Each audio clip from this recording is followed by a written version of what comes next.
Underdog Daily with the Badge Bros, Jon and Nez, hanging out, Black and Yellow Dog app, platform of the people. Lots of stuff to get through today. Massive NBA trade just went down for the fake JJJ because the real JJJ, Jaime Jaquez Jr., is a great scroll the F down today. But Jaren Jackson Jr.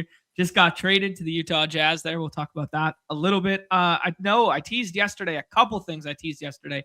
One of which was today was going to be off and on the clock. It very well still could be. Nez, our guy Pete, is getting his internet fixed here, and then hopefully he can join us in a second. But obviously, it is pivoted from his channel back to ours in the normal time slot there. So, yeah, what's up, my friend?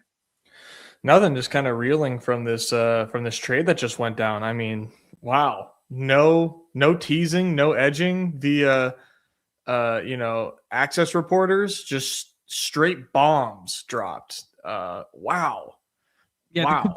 the complete opposite of whatever took place last night in the middle of the late night game on Peacock there, where they were just teasing at halftime James Harden trades for like the last 20 hours, and then boom, JJJ trade out of nowhere. Yeah, they're still teasing the James Harden stuff. I think that's going to get done, but they're still teasing it, which is hilarious. We'll talk about that a little bit there. We'll obviously break down the 10-game slate here. It is a Dog Bowl slate. I said it on the tweet there, and I said something to the members only behind scenes yesterday, and I was waiting on approval here, Nez. But it feels fitting to announce today in tandem with Dog Bowl that I am officially got the stamp of approval from Underdog to give away my +1 to a member of the community. Flights will be paid for, accommodation will be paid for, and you will get to come to all of the events alongside us. And how this is going to work, Nez, is I'm going to give it away to a member of this community. You have to you have to have played minimum of one Underdog Badge Bro, I was going to say Badge Bros Brawl. One minimum of Dog Bowl entry for NBA this year. So you have to have done that. And then you have to be a member of our channel. And I see other channels do this sort of thing and whatnot, and it kind of peeves me off when someone just, they just join the channel then just for like the giveaway, right? They join the channel for the giveaway. So what I want to do, Nez, and of course this comes with your approval here if you think this is a good idea or not, is I want to add a multiplier for the individuals who have been members for the channel longest. And the reason I love that is because we're rewarding the loyalty of these members. Hopefully, I mean, anyone can still win the contest, right? But we're blindly rewarding these people who have supported us from the jump to then potentially win here or have a better chance at winning. I love it. I thought it was a great idea. I'm very excited to see who the winner is of this, but yeah, I think that was a great idea, and I love the multiplier bonus there. However, you're going to make that happen, I'm excited to see. But I think it's a good idea. I think it's only fair too. Yeah. So there we go. Here we go. So Edgar's rolling in with 23 months. So 23 months is going to go a long ways in this contest here. So I've not created like a Google sheet or anything like that for it. But I think the best place to, I don't know. I think I'll put one in the Discord and I will put it in the show notes and I will put it in. The other caveat is you cannot have already qualified for the Dog Bowl because you're already getting a trip and you're already getting whatever. The spirit of this is that someone who is not qualified is coming for it. So I don't know why you'd apply if you've already qualified for the Dog Bowl, but I just thought that had to be said. Yeah, get all your legal print sorted out before you do this. Yeah, there we go. Here we go. 14 rips at it for Respooked. Newbie's coming for 27 months. No, this will be fun. So I'll make it official at the start of our next show with like a document or whatever that people can sign up into, because you have to be available for the dates. And the dates are March 6th to March 9th there, Friday to Sunday there. There's a basketball game, there's a yacht party, and then there's the Dog Bowl in and of itself. So just wanted to share that with the community. Official. Shout out to the good people at Underdog for allowing that to happen. And now we'll pivot into regularly scheduled programming with some basketball stuff here. Before we get to last night, any thoughts on the JJJ trade here?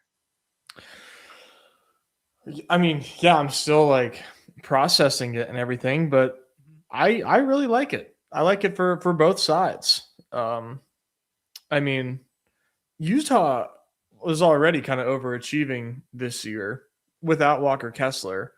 I feel like they kind of found themselves in an interesting predicament where it's like, if we continue this going down this road and we're not gonna get any free agents, and we have like a star in our hands in Keynote and Laurie being Laurie, like the best path to being good, as soon as possible is to acquire a player. And so they did that. They still hold on to like a 27 first round pick. I think they still have two. Wow. From not their own, obviously, but like they will retain two from still for 2027. On top of this, I think it's a really good move. I think that this environment makes sense for JJJ. Say what you will about JJJ, the fantasy player, right? We're not having a fantasy conversation at the moment, but like, I think this is an excellent move, and those lineup combinations they're going to be able to have when next season when Walker Kessler's healthy, like a Kessler, it's very Rockets-esque, with what they can do. Yeah, some pretty big, like long wing body types there, and like good rim protection kind of thing with Kessler, JJJ, Lowry, and then wow, and George too. Yeah, it's pretty good. I don't know, it's kind of fitting. Last night I watched for the second time in 3 nights, like I'm sure many of you guys did, watch JJJ play against the T-Wolves there, and was watching that game and fired off a tweet just off the cuff last night of like, who would you rather have rest of career? Like JJJ is only 26, right? And it's 5 years, 250 million or something like that. And then the other one was Naz Reid, who's the exact same age, similar size and stature, shoots the three a little bit better, obviously. But I don't know. Like, who would you rather have at this moment between those two? I fired that one off just like kind of off the cuff. And then it's pretty funny that he gets traded today. Like, who was the second player? Naz Reid. What are we talking about? JJJ? I don't know. I do. Like very easily JJJ. They're the same age, they're the same size, they play the same position. Like one's worth, 100 million less, basically. Yeah. I guess like contract wise, maybe it's closer, but like as far as caliber of player, JJJ. Yeah. Naz Reid's not going to snip a Defensive Player of the Year award. Yeah, true. Yeah. Interesting stuff. Yeah, we'll break it all down and talk about it more, but like a lot of moving pieces there, like 4 bodies from the Grizz. You want to talk about how effing thin the Grizz have been when we're talking about their rotations like the last 3 days? Like we've been talking about how thin they've been. And I mean, now maybe they get some active bodies, but like George Niang's not playing. The 3 firsts obviously aren't players. I mean, Walter Clayton might be getting some burn here from a handling perspective pretty soon. Interesting stuff. Yeah, I mean, they might have to, nix that minutes limit on Ty Jerome and let my boy cook. Yeah, the poll results will shock you. Yeah. We could go back and look at it. It hasn't fully come to a close yet, but it's like really effing close. And like, people, I don't know, maybe there's too many fantasy bros on the timeline who just love the Naz Reid stat lines. I mean, Naz Reid's awesome, dude. Don't get me wrong, but like, I'm not going to put him in a JJJ conversation personally. Yeah, fair enough. Yeah, I mean, here Naz out rebounding JJJ is insane. Like the rebounds have just gone away for JJJ. It's very interesting. Yeah, there was that I don't know who put it out last night, but Yuki, the 5'9" guy from the Bulls there who got some burn on Sunday, his rebounding rate was like better than JJJ's or something. And like, obviously it's like super small sample and just like a lulz troll trolly tweet, but like I was like, oh, this is pretty funny. I mean, it's not like, yeah. Anyways, Yeah. All right, dude. Let's talk about last night there. Obviously, only a 3-gamer after the snowstorm, move up and that sort of deal. But some friends and family at the top of the leaderboard there. I'm not gonna lie, the takes from yesterday, the show aged like wine from last night there, Nez. It was a good one, my friend. I'm not gonna lie. But Curated's up here, Chad G's up here, Sanjay Rich, Rolly's up here. So tons and friends and family from the show at the top here. But shout out to Oakland. 3369 gets it done at the top here. Encapsulates some of those Q tags there by getting Ant and JJJ on the same team. There's Nas Reed. There's Jaden McDaniels. Although Dante DiVincenzo did his best at the tail end of that game to get in the mix here for needing to have it in like the 5th round of winning lineups. And then Ty Jerome, man, they stagger his minutes. They save him for the last 3 of regulation there. And he just goes nuke with the usage rate whenever he's out there. Goes 38 fantasy points in 20 minutes, still with that hard cap of 20, but he is getting his right now. Yeah, I didn't think that the minutes or the spot were going to be conducive to him being optimal, but 33%. Yeah, if I had known that, I probably would have played a little bit more. I was really in on Reed Shepherd and Ime doesn't know how to coach, so I got boned on the Reed Shepherd stuff. Yeah, I mean Reed Shepherd, it looked like a good run out. Like he started and looked like it was going to be pretty good, but wasn't it last night? Ty Jerome stuff gets home. Yeah, the Benny Math stuff Nick's alluding to, the Benny Math stuff got home in a big way as well. So it wasn't necessary in the winning lineup there, but it was good to see just in general. We will obviously have the Pacers conversation in half second here because we got a full-fledged tankathon game tonight between Utah and the Pacers there, Indiana. Well, one side's tanking for sure. Yeah, that's true. Okay, Numi just sent this to me. Let's take a look at this in real time. I'm not like a huge like EPM guy in the world. Like this is what led our guy Numi astray in thinking that Russ didn't have any years left in the league here. But let's take a little look here. Let's see the career trends. Oh shit. One too many zooms there. This is the JJJ versus Nas Reed conversation. Yeah, I mean, this is not JJJ's best season. But this is career games. This is entirety of career. I understand. And notice where the dip is, like where the most recent part of his career is. Yeah. So I'm just saying, like, yeah, this is not a great part of his career. The EPM is clearly dropping because of that. Mm-hmm.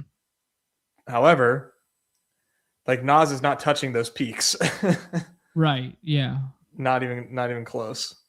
Yeah, but Nas has always been like 6-man. I guess it's kind of like the ugly DeAndre Hunter conversations of last year where it's like, yeah, he's like really good as a 6-man. Like give him an opportunity to start and he'll spike. And then obviously that didn't come to fruition with like Hunter. Like who knows if that comes to fruition with Nas Reed, if he was on like, if Nas Reed was on the Bulls instead of Vooch or something like that, where it's like, they're like a fringe play-in team. Like what does he look like on paper when he's playing, 33 a night instead of 27 as a 6-man?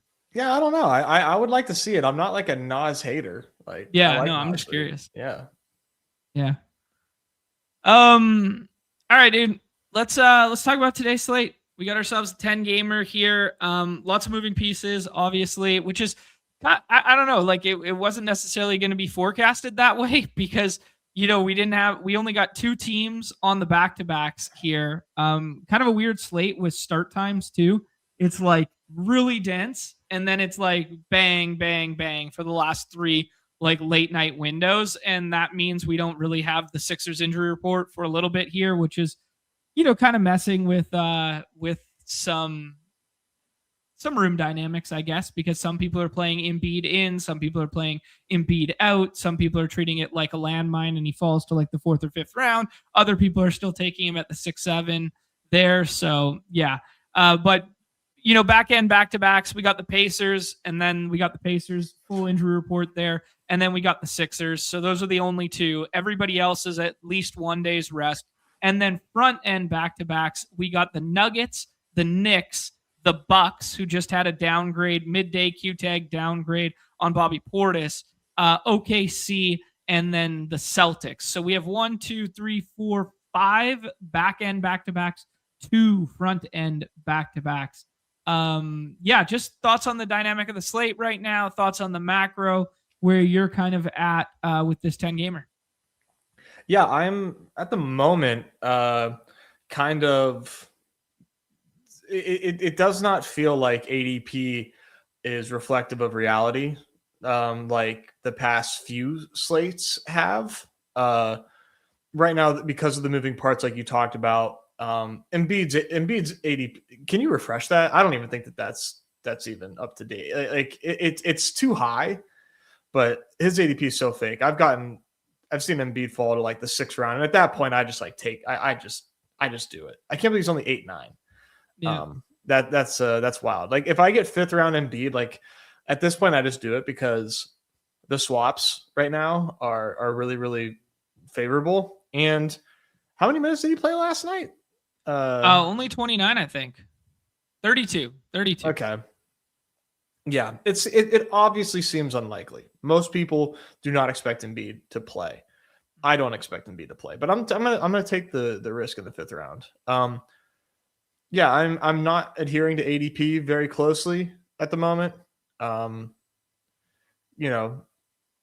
Siding toward projection, siding toward my own takes, and the 6th round I think is very, very scrollable, which you would expect on a 10-game slate, but it feels especially so right now. There are some players in good spots that are not getting drafted.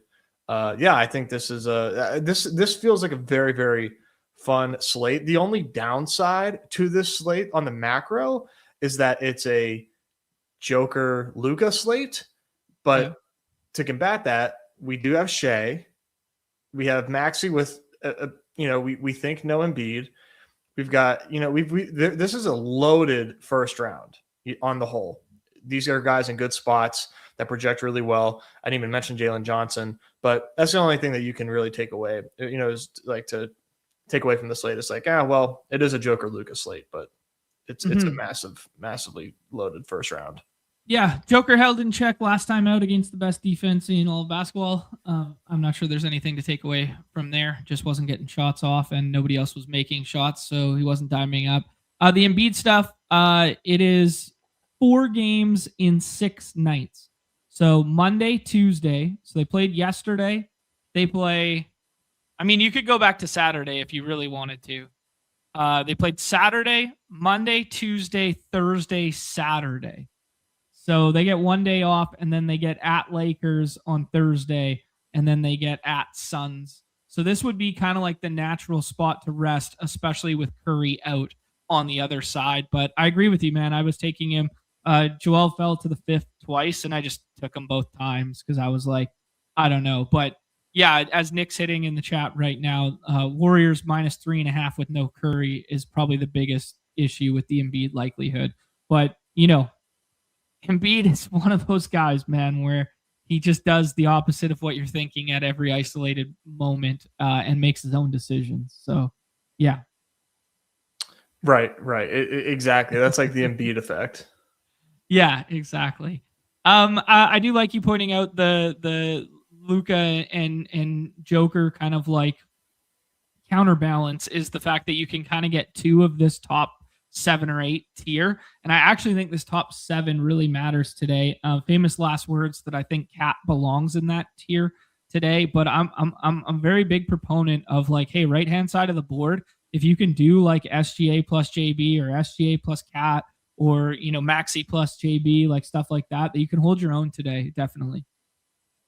Yeah, for sure. I mean, there's certainly a fall off but like, yeah, it's a pretty fun first round. Yeah. Yeah. Who needs Embiid when you have Dominic Barlow? 57 fantasy points last night? Insane. And nobody took him in our contest. You want to know how we're still early? Nobody took Dominic Barlow for a full scroll at 35 last night. I had some 1%ers in my lineup and none of them were Barlow, and I knew Barlow was starting. And like, it was just whether or not he closes and plays more than 20. And sure as shit did he ever. So, and it also mattered if he was going to have one sequence where he amassed 10 fantasy points in like 2 seconds. But yeah, otherwise, unbelievable. Otherwise, yeah. I mean, even without that, to be fair, he still outscores the entire 6th round. You could take those. You could take those 10 fantasy points off. He still outscores the entire 6th round from yesterday. So we're still early, boys. We're still early. There's still edges out here if you can find Dominic Barlow. Not that crazy on a 3-gamer, I guess. All right, dude. Any of your like favorite targets right now? I guess we can have the Lowry conversation because I was really in on it early in the day. Now I'm a little scared that we're gonna get like something counter on the injury report, but I guess that's no real way to play. But Utah's gonna be thin with bodies tonight if they just shipped out. I mean, slow-mo. People were liking slow-mo on the redacted side tonight. So you ship out slow-mo there, you pull some minutes out of there. Oh, we just got an Andrew Wiggins Q tag. These JJJ takes are aging like wine. But yeah, I mean, like Taylor Hendricks hadn't been playing all that much, but occasionally, mixes in. Walter Clayton, you pull a couple minutes. Yeah, I don't know. Is there anything to be concerned about with Lowry tonight, or are you really liking it? No, I love Lowry now. Yeah. Given, where we're at with the Jazz, yeah, I love Lowry. Like, to me, maybe they end up tanking, still in the season and they continue to do their Utah shit. Mm-hmm. But at this point in time, they're thin on bodies and they just made a move that indicates they are looking to be competitive in the now. That I really like Lowry tonight. Okay. Cool. Interesting move. Yeah, I'm just seeing that, and now I'm scratching my head like, how the fuck's Mike Conley in this deal? So that's what I'm wondering. It's a 3-team trade. So we just got the unabated update here that says Kevin Huerter, Dario Saric traded to the Pistons for Jaden Ivey and Mike Conley. So that's like a 4-way deal. That's weird. Yeah, we'll get updates in a half second here. Yeah. One thing I wanted to share with everybody, shout out Underdog making fun of Fanatics, and rightfully so. They need to. Fanatics has the worst jerseys in the history of planet Earth, but I'm going to drop this in the chat for everybody. Retweet that, and the good people at Underdog are going to give away a couple throwback jerseys there. So, yeah. Go AZ Cars. I love you, dude. Lowry's not even a nickname. It's Lowry Markkinen. Like, that's who Lowry is. Yeah, you want to talk. Actually, this is not a nickname. You want to talk nicknames? It's the big ass shotgun. Big ass shotgun, man. Yeah. Big ass shotgun. Look like Lowry Markkinen. That's a sick dig by the good folks at UD. I love that so much. Yeah, me too. Okay, let's see here. So we got the Wiggins downgrade here. Future potential starting lineup. So that's kind of what we were talking about there. Looks like Underdog doesn't have the trade yet. No, they're like trying to figure out the details. Sean's just tweeted it out. The Conley move was they did a pick swap with the Pistons for 26. Okay. So I'm assuming that was a salary dump. Mm-hmm. So like they're like a nothing burger in this. All right, cool. What isn't it kind of weird? Sorry, I know you're just pulling up our guy Bound. Why is Dario Saric being moved twice at the deadline? When's the last time this dude played basketball?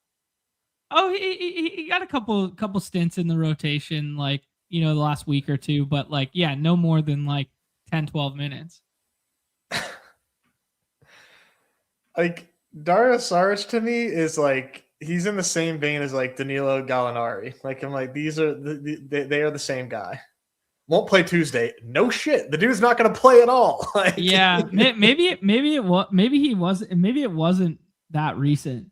I remember him getting like a stint though. There was like a 1 week stint where like he had like 8 or 10 minutes or something. I'm trying to think here. It's just so funny. Maybe Like, why not. of all guys, I haven't heard Dario Saric's name once this year, and now he's getting moved twice. So good. Herder to the Yes. Pistons, though, I really like. That's Say a again? fun little move. I like Herder to the Pistons. That's a fun move for them. Get a shooter for Cade. Yeah, I mean it's the Duncan Robinson 2.0.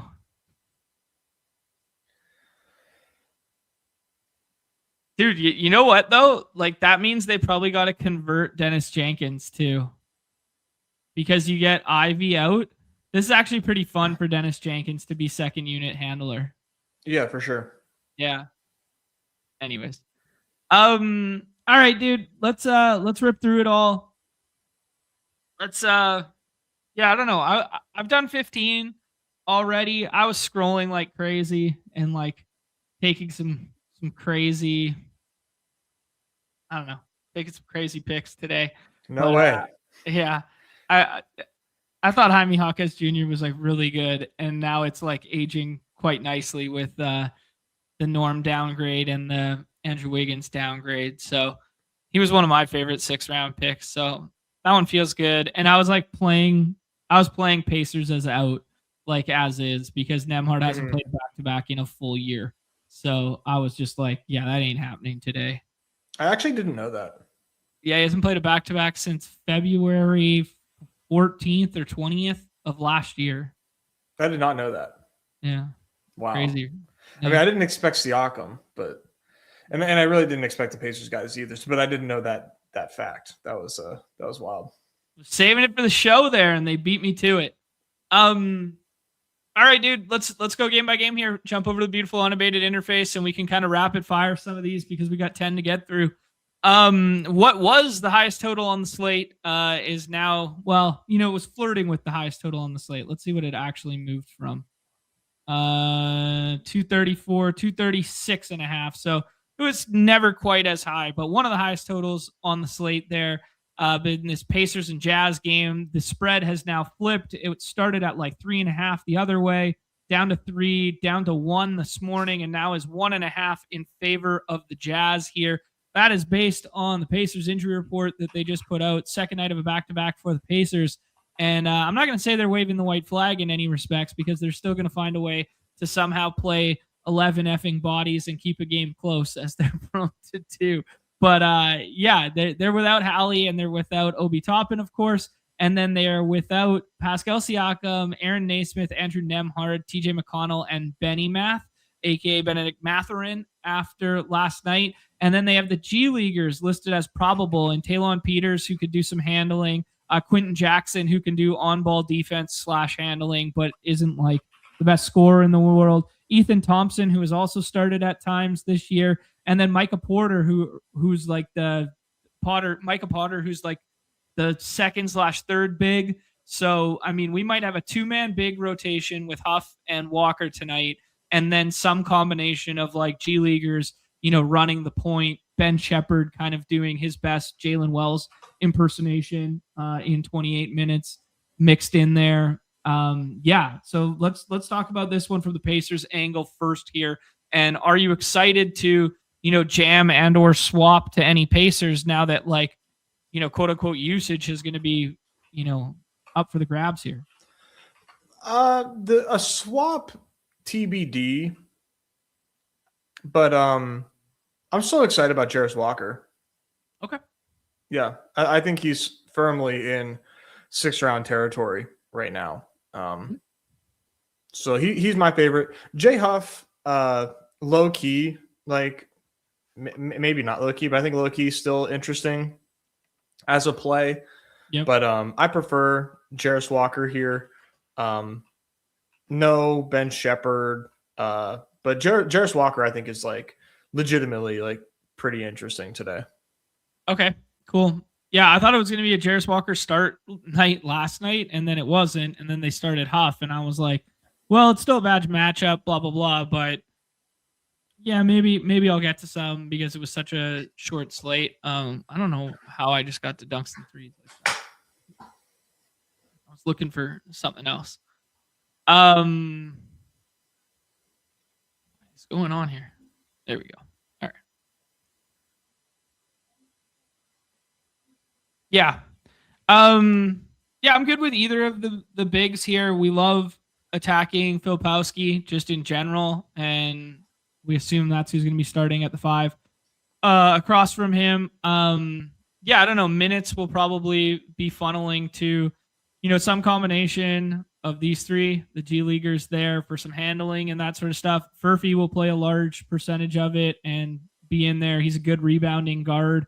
We've seen a little bit of ceiling, but it really lacks scoring. So, yeah. And then Ben Shepherd's just never it for me, but I could see him like starting and playing 28 to 32, something like that. At least we've seen ceiling from Quentin Jackson before. People forget. Yeah. I'd like to see a big Cam Jones minutes game here. People have been like frothy about like unleash Cam Jones. I'm not familiar with his game. Apparently he's just kind of like the better of the scoring of all these back end like G League options. Okay. Yeah. Let this kid shoot. Yeah. I think it's all going to be like salary based redacted plays. I think for our game, it's just kind of like picking through the 2 bigs because we like this spot 4 bigs. Right. Okay. Let's talk about the Utah side there. You have no concerns about Lowry. Where do you want to take Lowry now? As early as pick 10. I'm cool with it. I still got my Windhurst up, but I was drafting him all morning. I think he's probably my highest owned. Yeah. We don't have to divert the attention of the masses here. Lowry's a pretty goddamn good pick. Yeah. You like him more than Paulo? Yeah, about kind of like coin flip decision. I like Paulo more if you end up with Chet and Hartenstein out,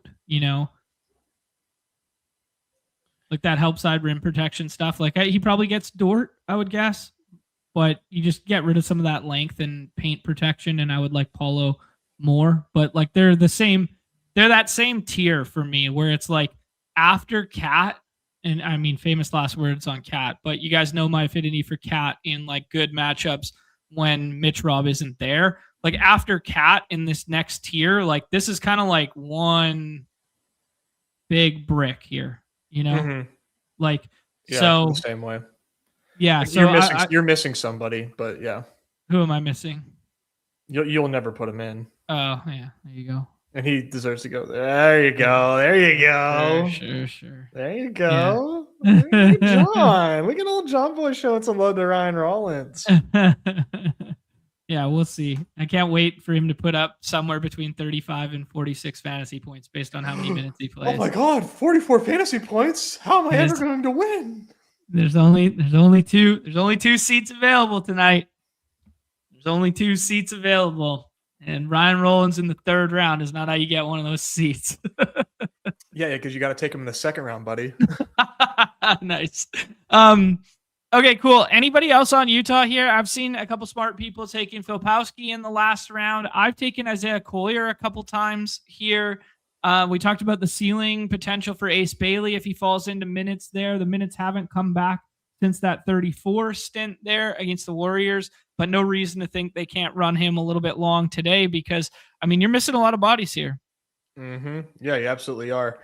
I'm not playing Ace Bailey, but like he could go off. Shout out Ace Bailey. Good spot for him right now based on the way that this team looks.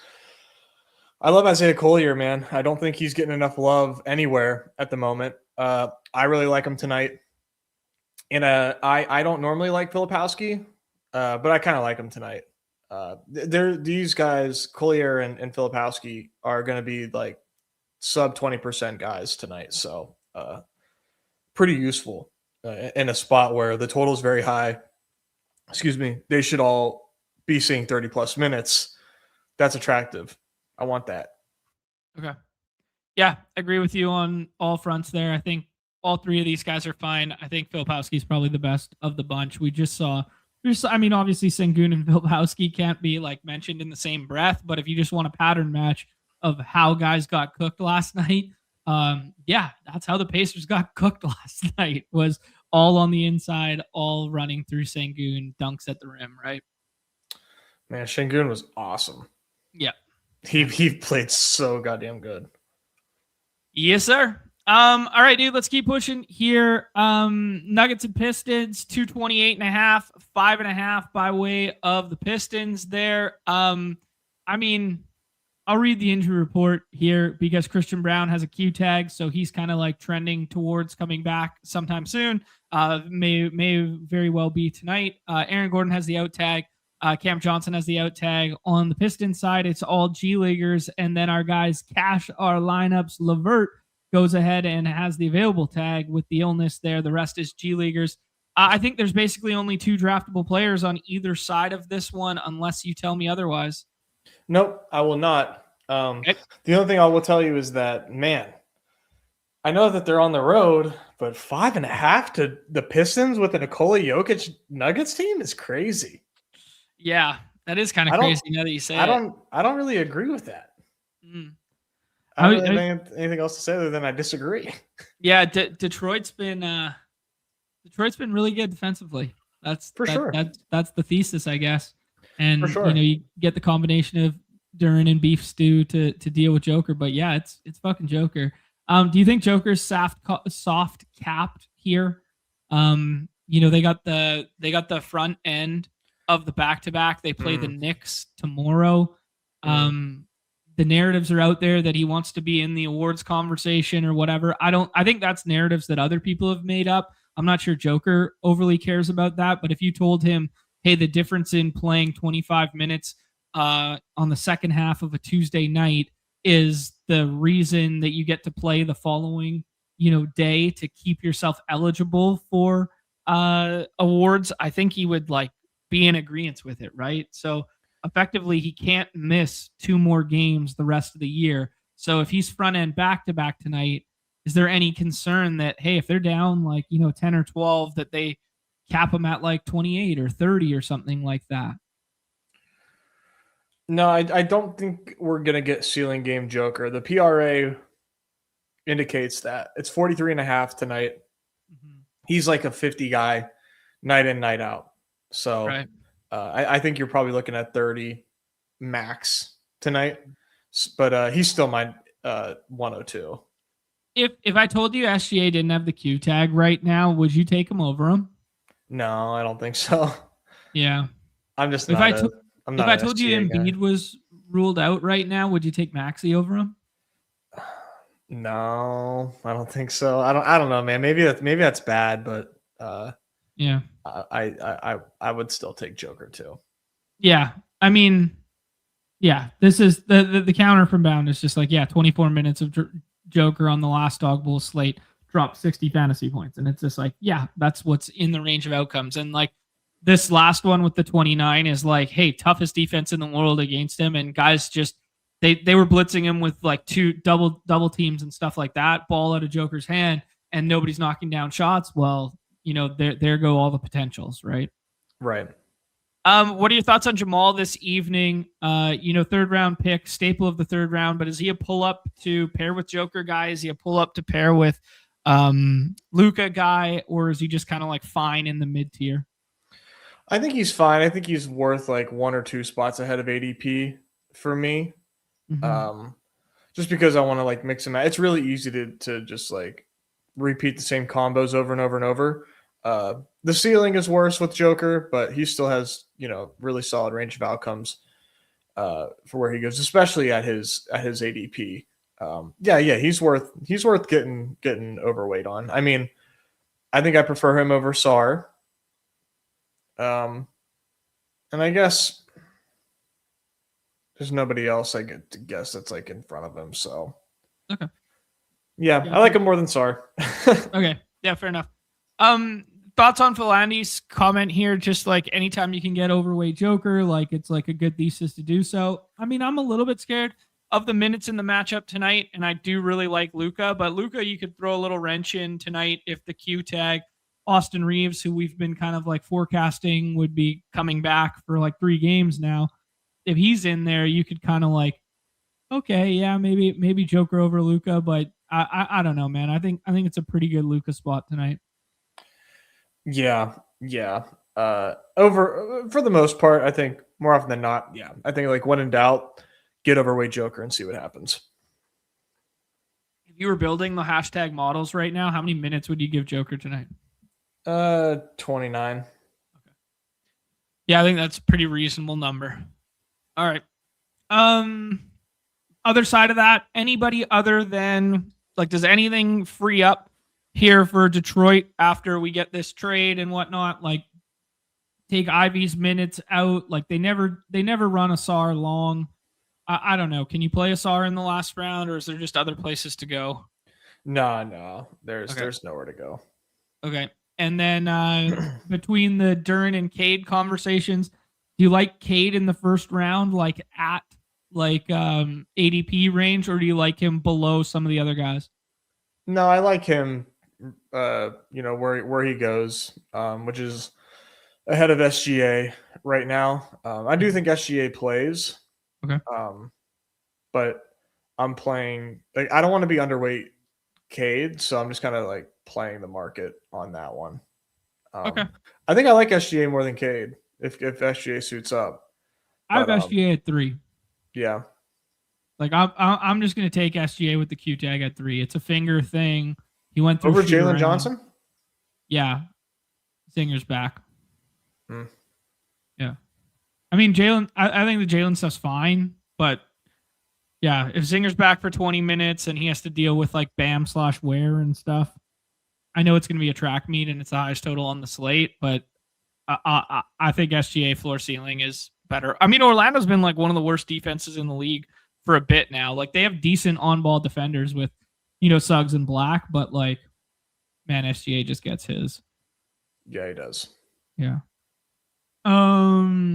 Yeah. This is the dream here. J Cam saying he's got these Maxi plus SGA teams. Like those are good. Must be nice. Yeah, those are fun. Okay, dude. I think that's pretty much all you got to say about Denver. And I got to move my tiles around here. Oh, I did forget one nugget off the top of the show for everybody here because I opened up some more tabs and the trade happened and stuff. I'll hit it again at the end of the show, but just for a blip in the radar here. By the sounds of it, Thursday is the trade deadline, the 5th there. They're rethinking this qualifier number 8 on that February the 5th and probably pivoting to the 6th there. So just wanted to put that on people's radar that most likely Dog Bowl slates this week are today and Friday, not Thursday. So just throwing that out there for people. Yeah, I'll kind of give a rundown of some programming notes thereafter. Okay, cool. Wizards and Knicks here. There's 5 draftable Knicks on every damn slate by the sounds of it and looks of it almost every time. They're 13-point favorites in this one, man. We just saw the Lakers take it to the Wizards in like 3 quarters on our last Dog Bowl slate there, where Luka was a have-to-have-it guy. This is a 227.5 here. 2 Wizards going in every single draft as well. First and foremost question will be, as I get the injury report, the most latest, the first question I will ask you is, will you be drafting any more than those 7 players from this game? Is there any scrollability for either of these guys outside of 5 Knicks and 2 Wizards? No, I do not imagine. No. Okay. Yeah. Cool.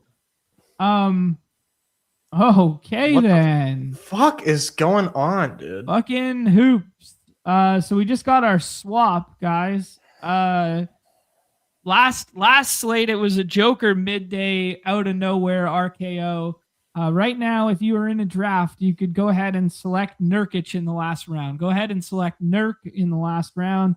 He's been listed as available all of a sudden. He's probably going to turn into the people's swap and is going to make Lowry look a little less enjoyable, but probably still fine at ADP. So take a look at Utah just for 1 second there. Here's your Nurk out tag. Why can't we just ever have a normal dog bowl slate in the history of basketball? Yeah. Can't win without Nurk. It's true. It's true. Yeah, listed available in parentheses. This is a great point because if he's not in there, if he's not starting, he's not playing, right? So yeah. Rip my Filipowski. Maybe. We will see. So yep. Okay, if you're in a draft right now, I would definitely consider selecting Nurk in the last round there. He will probably project like a 3rd or 4th rounder. No, not that high on this slate. 5th rounder on this slate. 4th or 5th. He's a fine pick, man. He's fine. Yeah. Like 25.5 PRA. Like he's your Bobby Portis swap. There you go. Yeah. Ace Bailey skeleton key still. There you go. Okay, dude, let's talk about the Washington side first. I will read off the NBA injury report. I got sidetracked there for 1 second. I got like 7 NBA injury reports open right now. Let me just close that up. On the Knicks side of things, dude, G Leaguers listed out. No Miles McBride and no Mitchell Robinson. On the Wizards side of thing, Anthony Gill is listed available for whatever that's worth. They need some depth at the 5, I guess. Trey Johnson, Tristan Vukovic, Cam Whitmore, and Trey Young all listed out there. So Washington has Alex Sarr available and has, Keyshawn George in here. Anything else that you'd be interested in, and do you like them at their price tags? No, and not necessarily. Like Sarr is fine. Yep. Keyshawn George is too expensive. Okay. Keyshawn George will fall to the 6th round if you're in the right room, and Sarr will fall to the 4th round if you're in the right room. Sarr just not the same with the backup big. They don't have to play him all those infinity minutes, but he still can be extremely efficient though at the same time on limited minutes. But I don't think I love the Sarr price tag at the moment. No. Okay. Sarr was out the last game against the Kings. The Wizards actually won that game, and they basically benched all of the starters from the 3rd quarter onward and ran a bench unit that featured the Anthony Gill 27 minutes from Anthony Gill there. Will Riley played off the bench and played 30. A lot of people kind of excited about Will Riley, and we're excited to play him on Redacted if he ended up starting and stuff like that. So I don't know if there's something there with Will Riley, but 36 fantasy points last time out. Not anticipating they do what they did last game. I think this was like a spur of the moment, like, hey, let's flip this up and see if we can make something happen. And they sure shit did, and they won the ball game. So, but I wouldn't read too far into the box scores of last game on George, but I do agree with you in the fact that he's overpriced on this slate. Yeah. He's not all of a sudden getting 20 minutes. I think, honestly, I just think that was like an attempt at losing the game. All right. Other side of that, dude, is the Knicks here. There's lots of like fun, scrolly 6th rounds right now. So getting lost in the shuffle right now are the OG Hart and Bridges. So let's start at the back and work our way forward here. Are you interested in these 3? They kind of all will probably project better than where they're kind of going right now. But yeah, thoughts? No, I'm not interested in Mikhail, but Hart and OG, I am. Hart, I think I like more than OG, but OG just has those random ceiling games, man. And he can go off, and especially against this Wizards team, he can go off. But I think I prefer Josh Hart. Okay. Sounds good. Do we think Brunson gets the Bilal Coulibaly treatment? I suppose, for whatever it's worth. Yeah, I'm just kind of curious because he's kind of like their best on ball. Okay. Thoughts on the Brunson and Cat ADPs then? Yeah, I like the Cat ADP a lot. I have a ton of Karl Anthony Towns, and I'm typically the guy that doesn't have a lot of Karl Anthony Towns, but I really like him tonight. So I don't even have him like ahead of ADP, and I have a ton of them. So I like that a lot. I like Yeah, I Brunson agree with too. I you. just don't like to pair these two, and I end up having Brunson's often the best player on the board ADP wise when I already have Cat. So Uh-huh. like but I can't in good faith pair them both together. Um, but Yeah, sure. yeah, I like both those guys today. Yeah, it kind of feels like the Luca Braun dynamic of the last time the Wizards Q tag slate on Friday for the Dog Bowl, where it was like their ADPs line up and people were pairing them together over and over again, but their ceilings kind of like cannibalize one another. Right. Okay, cool. Yeah, I like the stance. I agree with you on the Cat stuff. Like, I think Cat has like I mean, it's fucking Cat, and it's famous last words with Cat. But like, this is the spot for Cat with no Mitch Rob to play him off the floor when they're big favorites. Like, this is the spot for him to just go get his against a stretch five that we attack all the time. And it's like, just go take Cat at 7 sometimes. Like, is kind of like my mindset right now. But I have no idea if the results will follow, you know? Yeah, that's kind of a fun way to do it. Even though like would you take Cat over Jaylen Brown? I think for like the uniqueness combos once in a while, but the problem Okay. with that mantra is he falls back to the other side enough that it's just kind of like, why am I doing this? Right. That's Yeah. sort of where I'm at. Yeah. This is a spot where Cat gets 2 lazy fouls in 3 minutes against a bad team. Like I hate him. I hate playing him. But if there was ever a spot to play him, this is the spot, right? I suppose. I think Josh Hart kind of gives you like the low key access to similar stat lines there, where it's like this could be a good rebounding matchup for Josh Hart. And I think that kind of like raises his floor. Like, I don't love jamming Josh Hart, but like, I think he does have like a little floor raiser in what he could do on the glass in this matchup. And then to follow, he has like a little bit of ceiling as well. Like, I like Josh Hart, like you said in the last round there. Yeah. It's Josh Hart, man, and it's a great spot. So there's just he can just do the Josh Hart thing where, oh wow, he has a triple double. You don't say. Right. All right, Hawks and Heat up next here. 237 here, won by way of the Heat. Let's see if that has moved based on recent injury news here.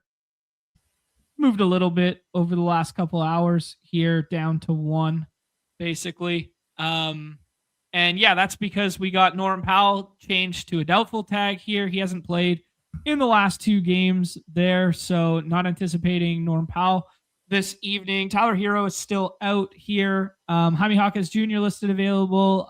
Nikola Jovic listed available. Pelly Larson. Shout out Pelly Larson, low owned over the weekend, who had some monster ceiling games there. Davion Mitchell is listed available. Drew Smith. So there's a lot of handling that I just read off there. And then Norm Powell has the doubtful for personal reasons. And then Andrew Wiggins has the questionable tag here. And then on the Hawks side of things, the G Leaguers listed out there. Onyeka Okongwu listed out after that nasty elbow from JB to the face. Duop Reith, who they just traded for, is listed out. And then Kristaps Porzingis, left Achilles tendonitis, is looking to come back for this one. He is listed as available. I imagine he has a very strong cap. Let's talk about the Atlanta stuff first. Atlanta is kind of the same old song and dance with these guys where Jalen Johnson, first round pick, as always. Dyson, a high ceiling, questionable floor, late round pick, and then going largely undrafted with, he hasn't had his like sick range of outcomes in a while. And a lot of that I think is tied to CJ McCollum being back. But you have, Porzingis back tonight, who has once again risen from the dead. And I don't know like how many minutes he plays. I don't know how much it matters, but I'm going to go out on a limb and say it's just not good for most, if not any, of the Hawks guys. I'm still playing a lot of JJJ. Like I still love. He's still my third overall pick. I'm not changing that stance. But yeah, a lot of these Hawks guys are kind of harder to get to now. But I will be doing some Dyson Daniels. I'm going to be light Dyson Daniels, which is bad news for me because that almost always means that it's a Dyson Daniels 6 stock night. Yeah, But stock stealing night. yeah, pace up game, for Dyson seems good to have some of him in the portfolio. But yeah, I mean, I'm good with Dyson in the late rounds. I'm good with Na in the last round. Yeah, I won't touch Zinger. I think he's only going to play like 20. There's a long absence here. CJ does enough to cannibalize these guys. I think from like a redacted side, like another undermentioned thing, his Risache being back too. So like that just throws into the wing conversation. That's why they could have parted with Vic Krejci, is the fact that Risache is back now, and then they got Corey Kispert in there who does exactly what he does. They just have so many bodies now. This is not the same as playing the Atlanta team that we used to play. And that's kind of why I was down on like Jalen Johnson in the first round from a ceiling perspective. Like, can he still play 38 minutes and go ham in this matchup with the highest total on the slate and a good pace up environment? 1000%. But if I'm poking like minuscule holes in the first round there, like I would rather have, SGA this evening at full. Yeah, I fully understand like where you're coming from for sure. I just I love JJJ. So I'm gonna play him against the Heat. But yeah, they are as full as they've been pretty much all season. So that's not in his favor. I just got a very interesting. Our guy Len Keith in the chat right now just sent us. Let me see if I can. The link didn't work for whatever reason, so I'm just seeing if I can mix and match this right now. Yeah, dude, these links just like the links have not been the greatest right now. How did he get this thing to multiply so high? Oh, there we go. Okay, hold on. What in the world? Okay, they just got rid of one of the picks now. This is bad radio. I'm sorry, guys, but I'm trying to like copy his work because the link doesn't work. And then I'm trying to mess around because he gave us the ultimate slide, and I'm trying to type in names in the Pick'em lobby, and the names aren't popping up right now because they're changing stuff. Who aren't you seeing? They took away the Jokic Joker one. Yeah. Yeah, play your guy Shea. He only added Joker because he needed a third pick for the boost. Okay. So just scroll Shea down just for like a freebie. Is essentially what he was doing. Okay. All right. There you go. He's doing the Tyler Kolek and Will Riley Oppo knocking threes, garbage time or not. All right. I got you. This is a super duper moon shooter. Courtesy of our guy Len Keith. All right. That's fun. Cool. I like the thesis. All right. Okay. Any CJ for you in the last round, Nez? Like it's kind of the same bet as Na, except for the minutes are more fragile, but the usage rate is higher. Any interest in that? No, I don't think so, man. They're just like we just talked about. They're just like so healthy that it doesn't feel necessary. Okay, cool. Let's move to the less healthier of the two, but still somehow have a lot of bodies here. If you take Norm out and then potentially take Wiggins out, then it opens some stuff up here. I mean, I like Jaime. I was drafting Jaime in the last round there. Yeah, but outside of just like Bam right now, do you like Bam at ADP? Yeah, I do. Against the Hawks, given the lack of bodies there. Yeah, I like Bam a lot. Yeah, I like it a little less with Zinger in, but like I think it's totally fine regardless. There's kind of like a bridge in like projection tier, I think, where it's like you could kind of do anything in that range, and he's just kind of like one of the anything guys. I don't think they need to play double big tonight. So Ware is just like backup duties. Pelle Larsson's probably going to start here and has had some monster scores in recent memory if you want to buy into the box score watching angle of things there. But I think it's just Jaime for me beyond that. Yeah, I'm not going to do Pelly, dude. Like, Okay. not on our site. That doesn't feel necessary.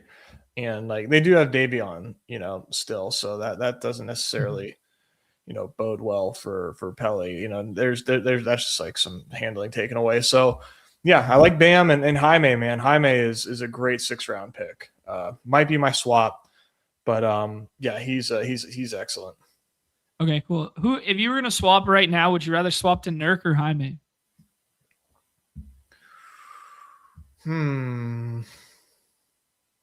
Probably Jaime. I agree, man. I kind of agree. I think Nurk will outproject him, but like the lingering like, does he just like coaches DNP and kill all your lineups factor is just like how much is that ceiling worth as a swap versus Jaime's ceiling?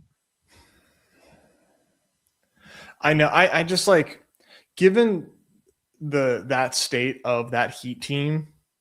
Like I really love Jaime, and you can still like kind of poke holes in Nurk. Everyone's like, oh, is he even gonna play? Like yada yada. I'm really curious to see what Nurk props open up at. They're still not out yet, but like yeah, Jaime is just so much fun, man, and this is a fun spot. Okay, cool. Fastest game and highest total on the slate. So yeah, I'm about that. Let's keep pushing, dude. Nets and Lakers here, a 2.5 total in this one, and 8 for the Lakers here. We saw that monster Luka game over the weekend. There, we talked about if and when Austin Reeves can return. He still has the questionable tag here with the left calf strain, and then Bronny James has been listed available. Thankfully. Did you hear them chanting for Bronny in Cleveland? Oh, that was hilarious. That's awesome.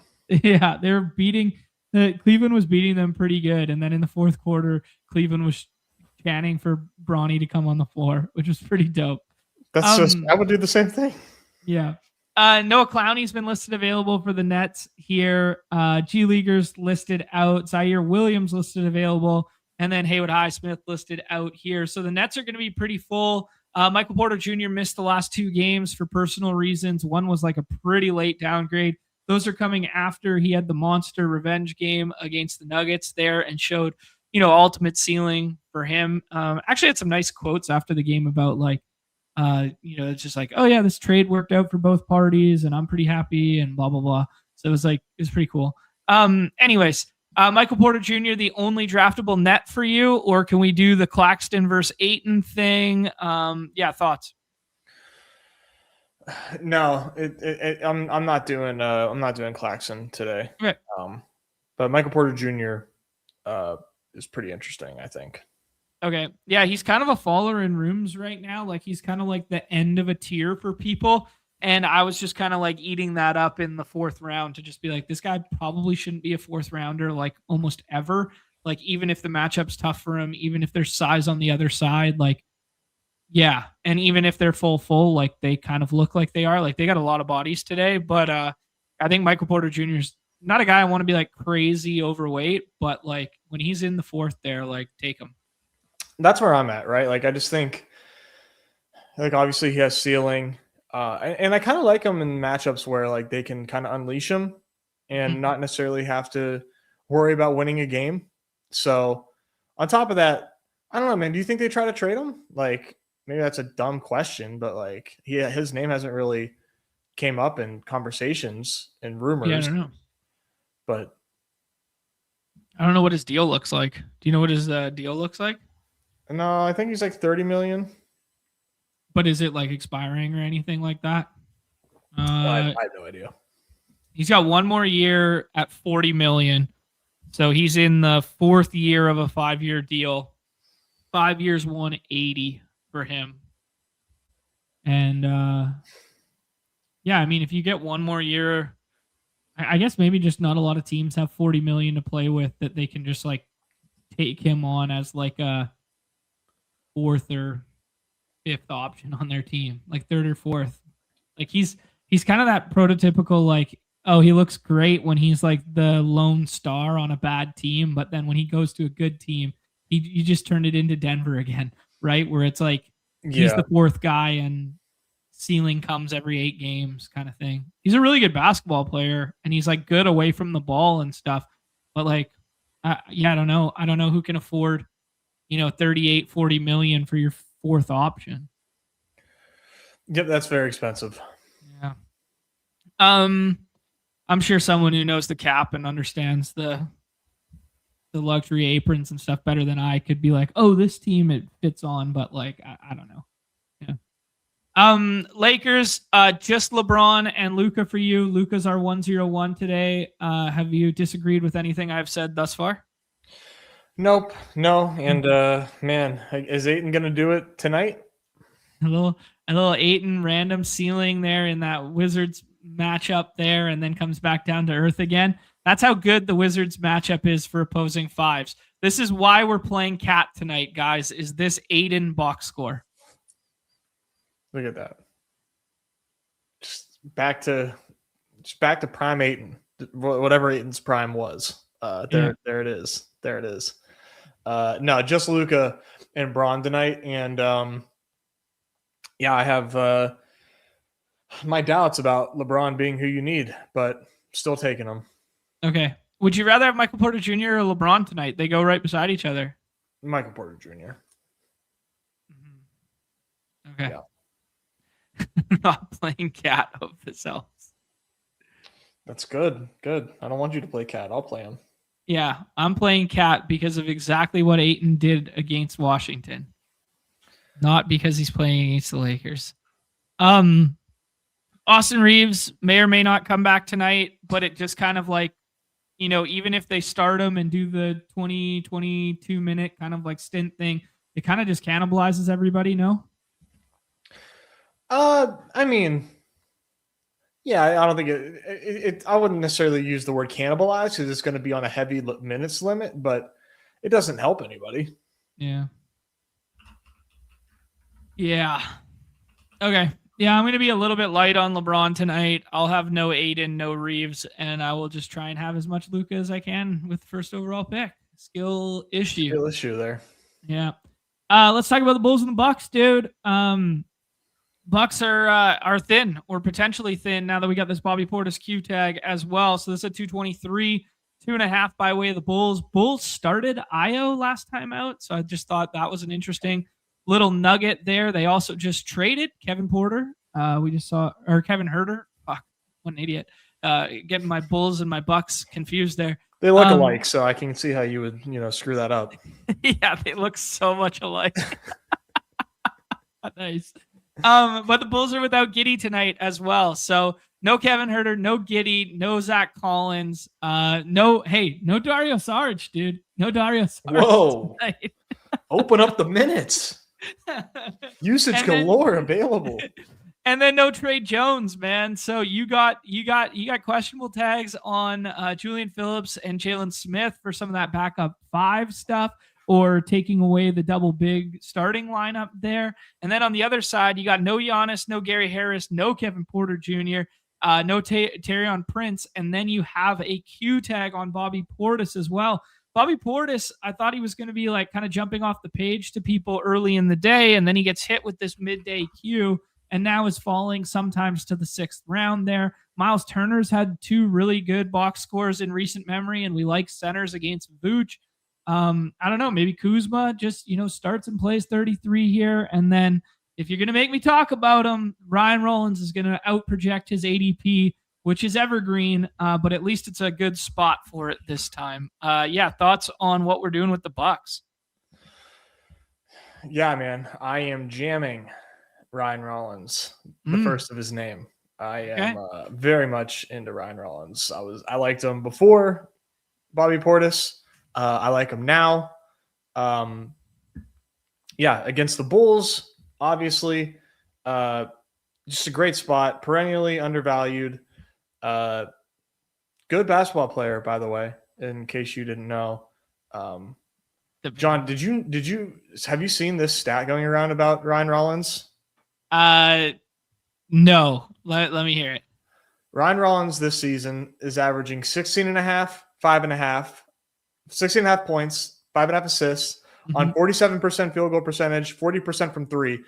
Players in NBA history to average those numbers on that level of shooting at the age of 23 or younger include Steph Curry, Shea, Hallie, Kyrie Irving, Darius Garland, and also Mark Price and Steve Smith. All of them went on to become All-Stars. Good list. Not a bad Very list. good list. Good basketball player. Yeah. Very good list. Now, moving on, I have a lot of Ryan Rollins. I'm taking him ahead of ADP. How far ahead of ADP? I've taken him with my Luka teams a good bit. Now, the Bobby Portis Q tag, I think is pretty major. And I know I need to read my rules, but I am loving this Miles Turner pick today, dude. Loving the Miles Turner pick today. Can you talk me off of Miles Turner? Who is he? How is Miles Turner not seeing like 30 plus tonight? I don't think I could talk you off Miles Turner tonight. I think it's a good 5th round, like floor ceiling combination. He's played really well in recent memory. It's always the trade deadline too, where Miles Turner shows out for a hot minute and tries to get traded. He might be a Laker. He might be a Laker. He might be a Laker for the 7th year in a row. That's what I'm hearing. Yeah, Miles Turner around the trade deadline narrative's just so fucking good. Okay, let's do a couple things here. I was looking at Ryan Rollins because I wanted to shit on him, but okay, he's had two fantasy games this season over 49 fantasy points. So I can't be like too harsh on him. He had one in November where he scored 60 fantasy points, and then he had one on January 2nd when I wasn't playing slates over the holidays, and he put up 56.8. So okay, fine. But he played 40 minutes and 37 in those naturally. So yeah. And then everything else never plays big minutes. Yeah. You're right. He doesn't. Gotta dock a guy's performance for playing a lot of minutes. Definitely not a skill. No. I'm talking about this guy as a per minute dude. Like, yeah. Okay, fine. You can play Ryan Rollins in the 3rd round today, guys. I'll give you my stamp of approval. It's a good matchup. He's also had 2 games against the Bulls this year already. 2 of his top 10 games this season came against the Bulls. 26-4 with 4 stocks, 27-5 with 3 stocks, both December and November. All right. What about Kuzma in the last round? Yeah, really like Kyle Kuzma, which is gross to say and can go horribly wrong. But if there's ever a slate to take Kyle Kuzma, man, it's against the Bulls with presumably no Bobby Portis, right? And Bobby could still play, but presumably no Bobby Portis. Yeah, Bobby Portis, right hip contusion, midday Q tag downgrade. How does that? I just don't understand how that's a midday downgrade. Did he get the hip contusion before you filed? Yeah, or after you filed? I mean, I'm on a back-to-back today. Nez did chest yesterday. Then played puck at night. Got to play puck tonight. I'm filing a Q tag for back at the gym this afternoon. I just filed it. I'm sore, man. I'm just filing it right now. Soft. All right, man. I think that's about as far as we could go. Pete Nance is getting some nice minutes out here at times. I just wanted to say his name because it's a name we haven't really said that much this season. But yeah, I think 4 draftable pieces there. And then on the Chicago side, dude, What kind of opens up here now with no Kevin Herter and potentially no backup like fives and stuff? Can we play? Does that make Vooch more palatable for you, or is Vooch just always Vooch? No, I like Vooch a lot tonight, man. Okay, cool. So do you like him more than ADP? Like you like him more than the tier above him with like Derek White and stuff? Yeah, I do. Okay. Yeah, I like him more than Keyshawn George. I like him more than Jalen Duren. I like him more than LeBron if you're, giving me truth serum. Yeah, okay, sure. Yeah, I really like Vooch tonight, man. No Giddey really kind of like changes his offensive outlook. Yeah, we did takeaway. Yeah, we did look at those splits recently, and like all his biggest games have come without Giddey on the floor. Yeah. Like that stretch that Giddey missed, and then Giddey came back and played like 28s and 29s or whatever it was. And then maybe no Jalen Smith Q tag for whatever it's worth. Yeah. Okay. Cool. Where are you comfortable taking Bobby right now? Like 6th round only, and then just swap if it's no good? Yeah. Because like if Bobby's full, and we give Bobby minutes and he plays through the Q tag or whatever, like where would you project him tonight? Like player what? Like at his ADP? Okay. So you'd be taking him at like pick 18 or something? Yeah, I had a lot of Bobby before that news hit, so I'm kind of bummed. Okay. Yeah, because it does feel like a good Bobby Portis spot, but... It is. Or it was. Yeah. Still is. Yeah. Okay. Sounds good to me. Anybody else draftable on Chicago for you? Like, will you take Kobe White in the last round? We talked about Io and Io's minutes, and Io coming in to a starter's spot there, played 36, 53 fantasy points against Miami there. Kobe White's a good pick in theory. Yeah. But he never actually like wins you any money. Yeah. Yeah. He's such a streaky shooter. Like Winky talks about it all the time, and he's just like, when this guy's hot, like occasionally it goes down and whatever. I know. We haven't seen one of he'll go through stretches where he's putting up like 50 fantasy points. But like haven't seen that in a while. No. The big monster ceiling Io game came without everybody. Came without White, Giddey, and it came without everybody. So, yeah. Yeah, good job. I had a ton of Io. Almost made money. A couple more games here, Nez. We got OKC, who's got a laundry list on the injury report there, and Orlando Magic, who have been really bad on defense since the new calendar year, despite some of the names they have on that team. 219.5, which isn't overly encouraging there, and 8.5 by way of Oklahoma City here. Let me read the injury report right quick for everybody. I'm going to refresh again and open up my 50th injury report. The pitfalls of the new 15 minutes thing is that I have to keep doing this over and over again to make sure I didn't miss anything. And I end up with like 47 tabs open by the end of the show here. On the Magic side, no Franz Wagner, who admitted he came back too early so that he could play in the Germany games there. But he has the out tag here yet again. And then the Thunder side, man, Caruso, SGA, Hartenstein, Chet, all have questionable tags, and Jalen Williams with a Y, the big, not J-Dub. J-Dub is listed out, and AJ Mitchell is listed out here. So a lot of moving pieces here. I've been tentatively playing it as SGA and Chet in, and then kind of like, tempering my expectations with Hartenstein and Caruso, and just kind of thinking that my exposures would get better if one or both of those guys happen to be out. Do you share a similar lean to me? Yes. I kind of struggle with Chet right now, but I do just like kind of end up taking him. Because I think his ADP is like more than fair right now. Like I don't think you're gonna like Hartenstein's got the Q tag. 20 minutes. Like the minutes, did impact Chet, but like to me, 5th round Chet is totally fine. So yeah, these are the only two guys I'm taking though, are Shea and Chet.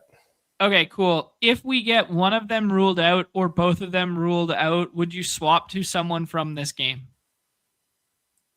I doubt it. Yeah, like Maybe. No, I doubt it. would you rather play Jay Huff? Like this is your scroll. This is your scroll the F down decision right now. Nurk, Jay Huff, Aaron Wiggins without these guys, or JJJ Jaime. Probably Jaime, Nurk, Wiggins. And then Jay Huff. Yeah. Okay, sounds good. Orlando, man, we saw that monster ceiling game from Anthony Black on what was it, 2 dog bowl slates ago or 1 dog bowl slate ago there that helped people almost get home in that one until the slate got broken. Haven't seen it since then. Desmond Bain had a really nice shooting fourth quarter, put up 30 actual 32 in that Toronto game and still doesn't break 40 fantasy points here. So he's just kind of like this middling play in the last round. And then Paulo, we've seen ceiling in bad matchups recently. Thoughts on, those kind of 3 draftable, and would you throw Suggs in there as well? Well, ETR has Suggs pretty high. Okay. Yeah, I hate Orlando Magic slates. Don't have much interest in Paulo tonight, really. Don't have a lot of interest in Bain. Don't have a lot of interest in Black. But Jalen Suggs is up to full.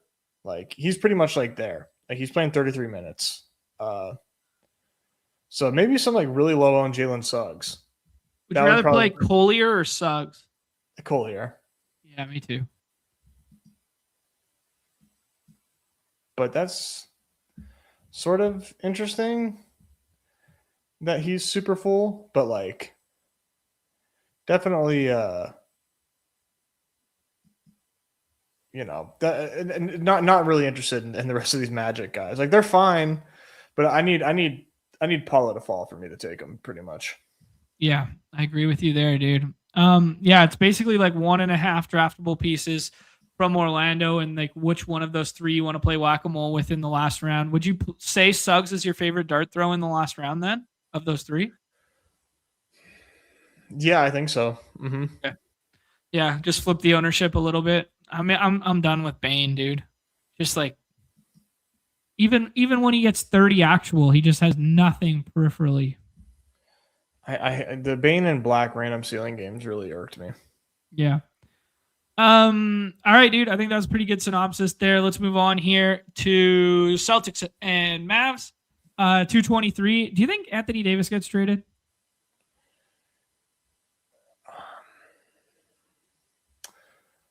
I don't think so. Yeah. It's top of mind because Nico's in the chat. I don't know. Like, it would look so fucking... I mean, it already looks so dumb and so bad, and they got bailed out by the lottery Cooper Flag, but like, which is just a complete and utter sham. But like, man, it would look extra bad if you like flipped AD for like nothing but a salary dump at this point. But new management, so what do they care? I guess would be kind of like the counter. Right. I still think that, like, when you get Flag, Kyrie, and AD together, that's pretty fucking fun. Right.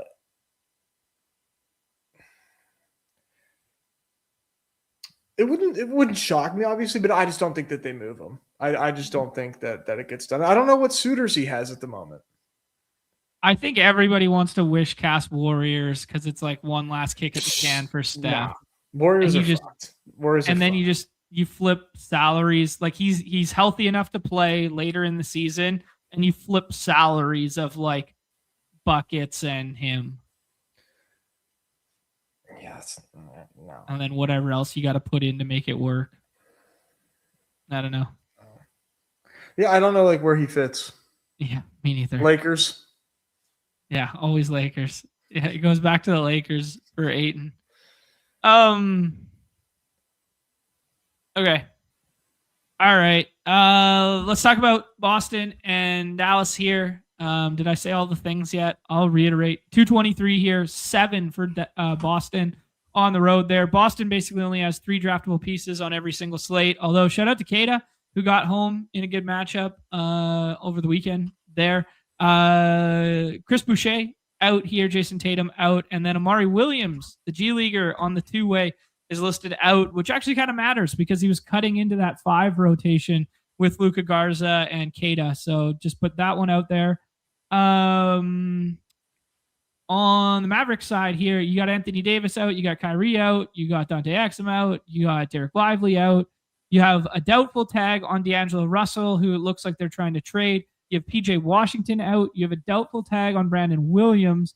And then you got 2 G Leaguers listed available. Miles Kelly's listed available. And then Mosa Cisse is Cisse? I always fuck that one up.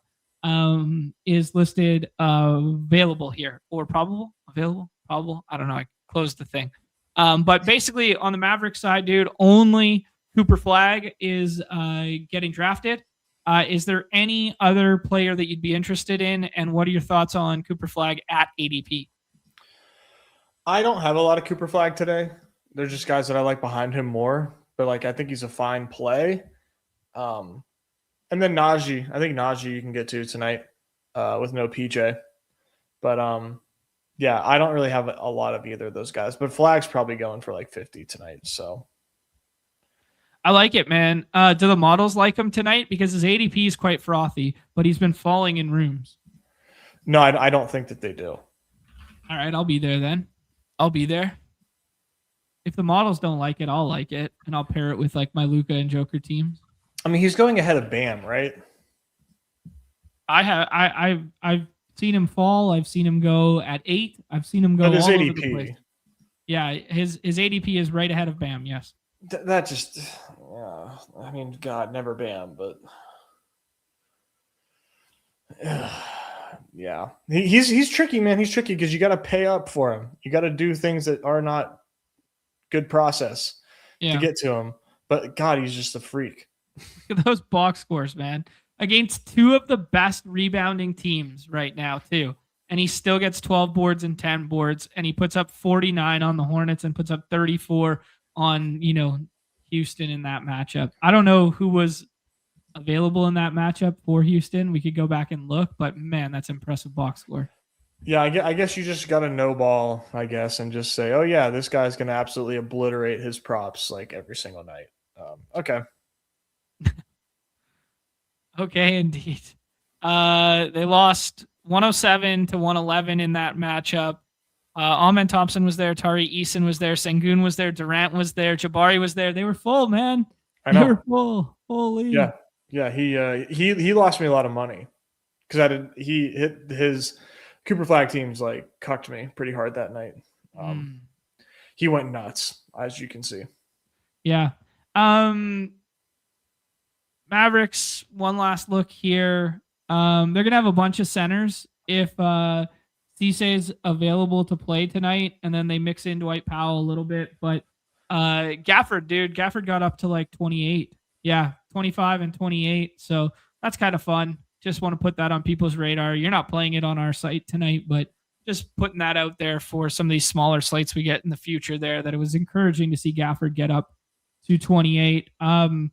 JB, I love it at ADP today. I'm totally fine with it. The problem with it is that he is like so sticky to that draft slot, Nez, and nobody will flip the board with him and nobody lets him fall either. So your combos, you got to be mindful with your JB combos, who you're pairing it with, because they're all going to be paired the same. But if he happens to be the guy you need, he's the guy you need tonight, and you're going to need to take him in that slot. But he's going to never be paired with Joker. He's never going to be paired with Luka.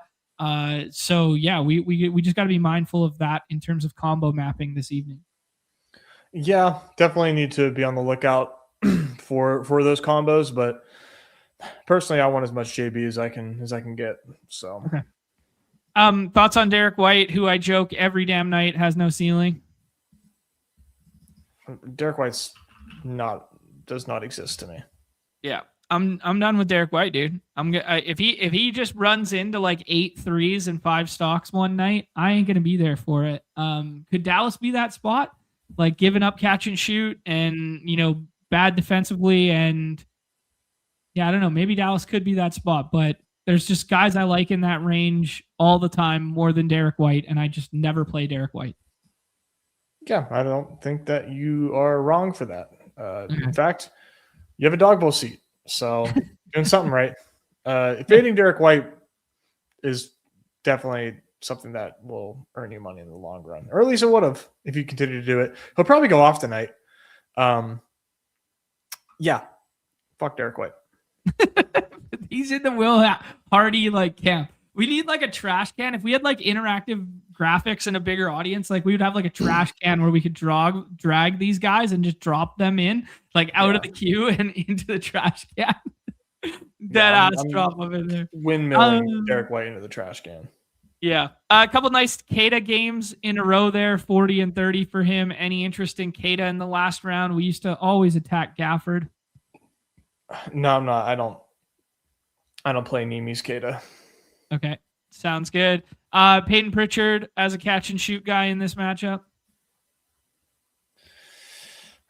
Peyton Pritchard's another one of those guys that I just don't really care for. Yeah.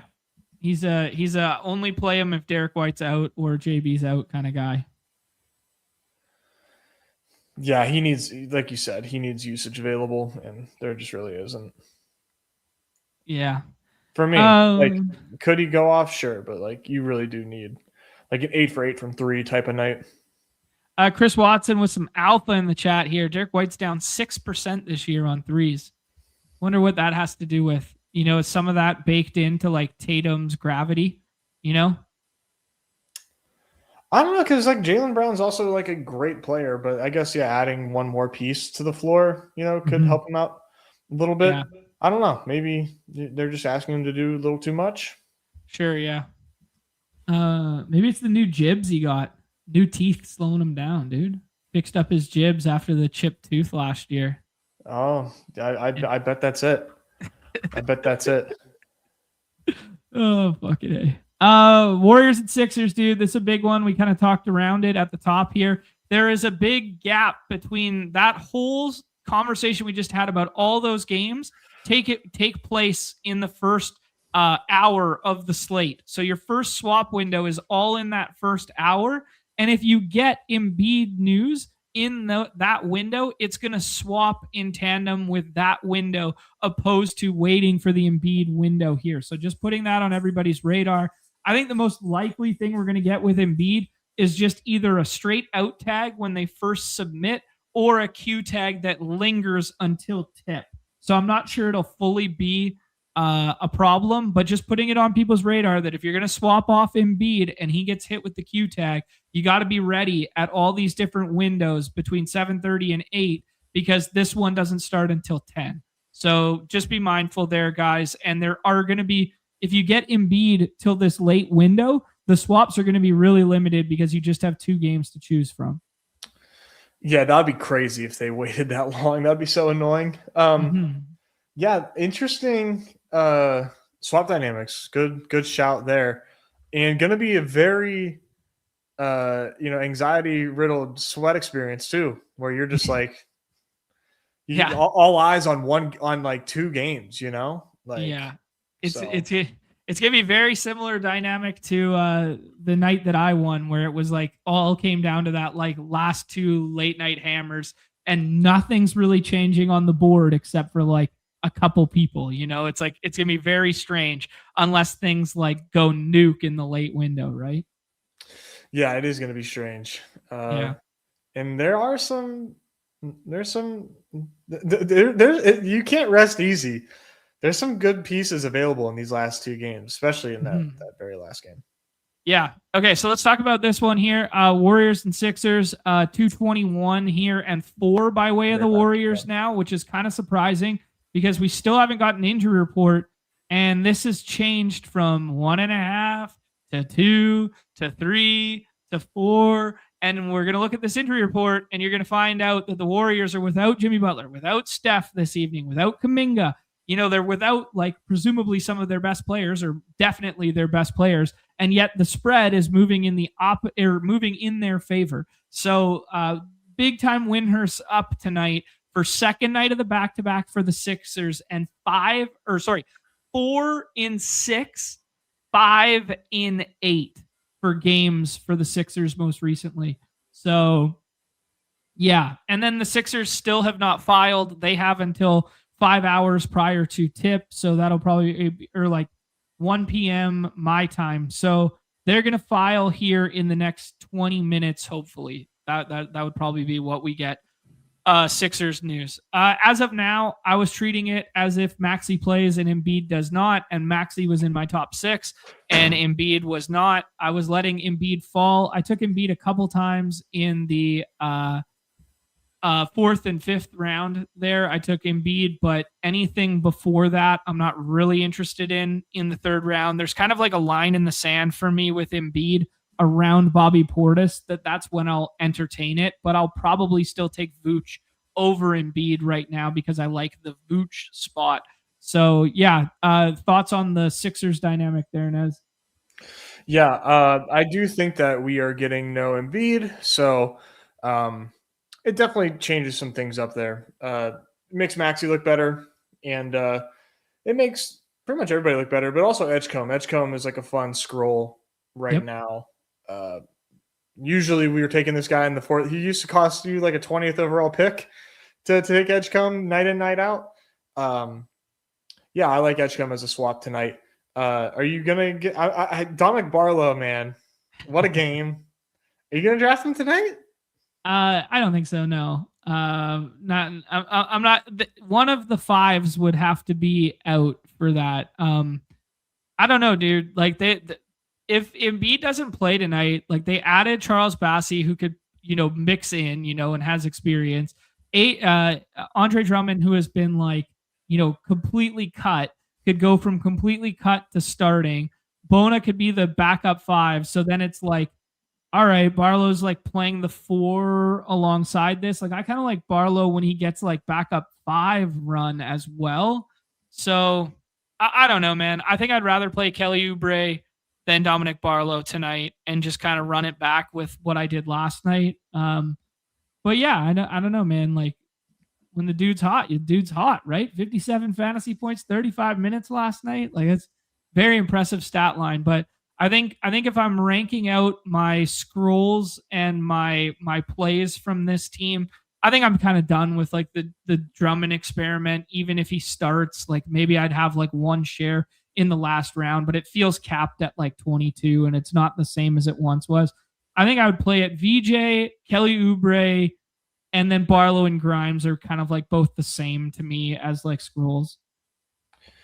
Yeah. I'm not doing any of the Sixers big men, to be clear. Oubre is definitely an interesting scroll, like you said, and then Grimes. I'm not gonna take Grimes, but like I think Grimes needs like way more availability to go vintage Grimes mode, like he went last year, which was hilarious still to remember. Oubre's, I think, pretty interesting. Okay, I would take him only without Maxey, of course, but sure, yeah. I think you could play him and Maxey together, but like maybe these guys are just more if Maxey sits as well, like if Embiid and Maxey sit kind of guys, right?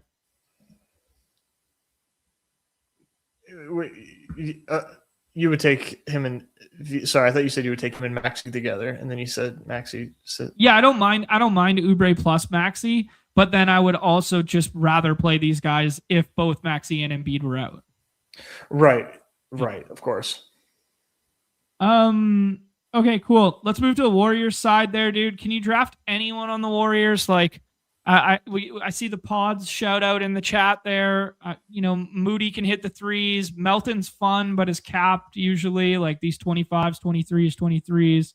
He's kind of like late slate only. Never Draymond ever. Yeah. Just pods, dude. And I don't even want to play pods. Yeah. Yeah, it's so mid, dude. It's so funny that they're talking about moving Draymond. Like, who would take him? Right. Whoa! Yeah. What do we got? Vooch has been traded. Vooch, they finally traded Vooch. They finally where? traded him. They've been saying it for years. We've talked about it at every deadline ever. We're gonna trade Vooch. Where did Vooch go? Yeah, Think give of me a like team. one of the. Give me a team, but don't give me the specifics. I mean, I don't know this. Well, I guess we do have the specifics, which are random as hell. He went to like it. I'm trying to say this without giving away too much. It's like the perfect fit. It's good fit. It's a good fit. Good fit. Don't think about the team dynamics. Just think about like where he could go where he's a good fit. Don't look at the comments. He's a good. It's just think good fit. Someone who needs a 5. Don't even think about positional. don't even think about the position. Just think about Nikola Vucic as a person. Where would he be a good fit? Oh, I got no idea. He's the Celtics. Oh, okay. Great fit Patriots. Great fit Celtics.com. Gotcha. Yeah, I should have said great fit. That would have. Yeah, I think if you said great fit, I might have been able to get there, but maybe not. Yeah. Wow. Okay. Cool. Well, then what are they sending back? Anthony Simons. Okay, so they both wanted to get out from under that. I don't know. Simons that's kind of fun to play Simons then. Wow. Bulls are going to get thin now. Yeah, they have so many guards. They should trade a guard to the Knicks. Yeah. Right? Giddey, Simons, White. Io can do a little handling, but Io's bigger at least. Like Io's like a forward, right? I always thought he's more of a guard. Okay. Yeah. Wow. Interesting. Wow. Okay. Well, that opens up a new swap dynamic to the slate. Who do you like? Like, do you like Buzelis now? I guess Jalen Smith could be fun on this slate as a scroll. Fucking tired of taking Matas Buzelis in good spots, dude. Like I'm sick of it. I'm sick of taking Matas. But like, how do you not immediately just like jam Matas in swaps? I don't know how you don't. Mm-hmm. Unless you just like do the Derek White thing where you're just like, I know better. Like, you know, like he's actually like not gonna do anything. I mean, he had 8 turnovers in his last great spot, which like, you know, sucked. And he still had like a decent game. Ah, man. Matas is, dude, I don't think he's going to catch enough steam. So like you can take him in the 6th round. Yeah. I would think. I think Jalen Smith's my favorite of the bunch. Like if this Q tag turns to the green active tag, like taking Jalen Smith in the 6th right now would be a lot of fun. But like him and Montas, I guess, Kobe, they're all draftable. You're right about Io. I thought Io was like 6'6", 6'7". I thought he could play small forward. He's 6'4".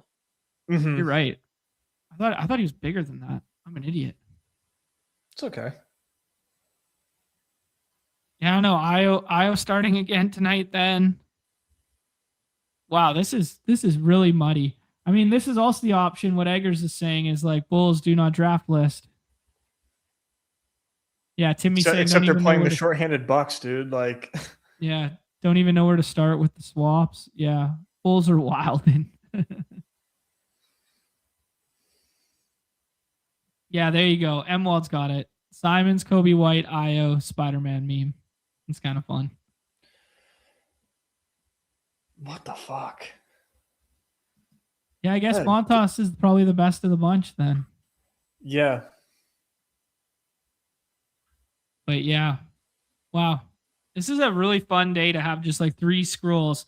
Like hope you roll one of these top 2 draft picks or the 6th hole and then just have 3 scrolls and just play like what you think the Utah narrative is going to be, what you think the Chicago narrative is going to be, what you think the Pacers narrative is going to be, and then just do that. I love a triple scroll. Like it makes a lot of sense today too, because you're gonna like have like 35-minute guys as scrolls. I know. Yeah, like if you do like Collier, Huff, Jaime, if you do like it's wow, yeah. Just do it before the answers tell you to do it. Is basically my takeaway. And then you could also get ahead of the Sixers stuff too. That's fun.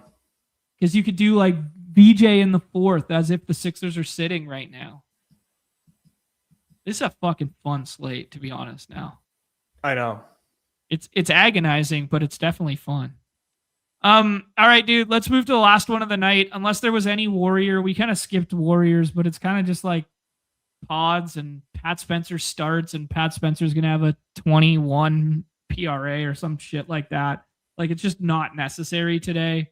But I guess you could play pods would be like the nice thing. If Melton was gonna play 30, I'd play the shit out of Melton. But like, revenge game. Revenge game for Melton.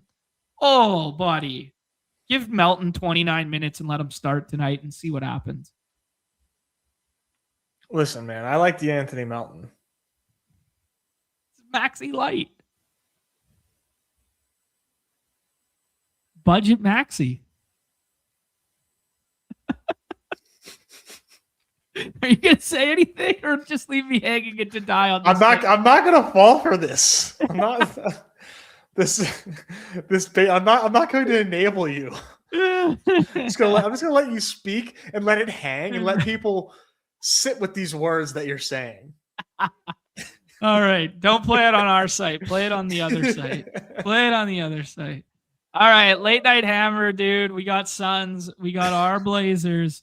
20, what we got? A 219 and 2 by way of the Suns there. The injury report is going to tell us that we are without Devin Booker, and we have a questionable tag on Jalen Green here. And on the other side of that, we have doubtful tags on Denny Avdia. We have a doubtful tag on Scoot Henderson. Hopefully he can come back. We have a Q tag on Drew Holiday for personal reasons. And then we have out tags on Matisse Thybulle, Chris Murray, and Damian Lillard. So the dynamic that this is leading to is, well, basically nobody getting drafted at 100% frequency outside of potentially on the Blazers side here, Shaedon and Klingon. Shaedon has now jumped Klingon in terms of ADP. Those guys are going. And then Dylan Brooks on the other side gets drafted at almost 100% frequency. But these were kind of like the guys that were the apple of people's eye early in the day, before we got all these news dumps and trades that people wanted to jam, Shaedon in the 6th round, play a little bit of Klingon in the 6th round. What are your thoughts here with these two in particular? Yeah, I'm the Shaedon apologist. The dude's done one. Yeah, he's had. I don't even know that he's won me money on the whole. He had one really good slate for me, but I still don't think that he's won me money over the course of the season. Shaedon's never made anyone a dime, bro. No, not unless you got that one slate right. Dude. I know, I'm like, oh no, Denny, like let's go. Yeah, every spreadsheet in the world's like, yo, 36% or 36 usage rate without Denny out here. Here we go, buddy. He's gonna fill it up, and I don't know. Then he plays 32 minutes and plays himself off the floor with some bad basketball. And then they're like, hey, we're just gonna go with like a bigger lineup now, and City comes in there with Grant to close or something.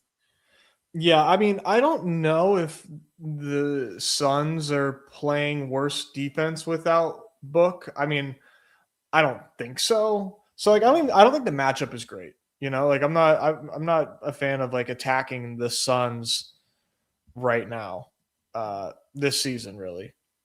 So it's a trap. I think it's a trap, but also it's not that expensive. Right. It's really not that expensive, but yeah, I think it's a bit of a trap for Sharp. Like I think for both these guys, if I'm being real. Okay, let's do an exercise here for the people, Nez. All right. We'll put Dylan Brooks in here as well. Who else can we think of? Rattle off some names here. I'm thinking of guys who have now got like, shifted value and updated now. We could put Matas in there. We could put Jaime Jaquez in there. I mean, nothing's changed, but Grayson is in this category. Grayson's in the tier.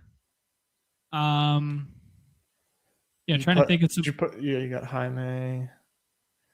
Jay Huff in the tier, or Jarris Walker, how you want to play that narrative. Yep. Quentin Jackson. No. You think?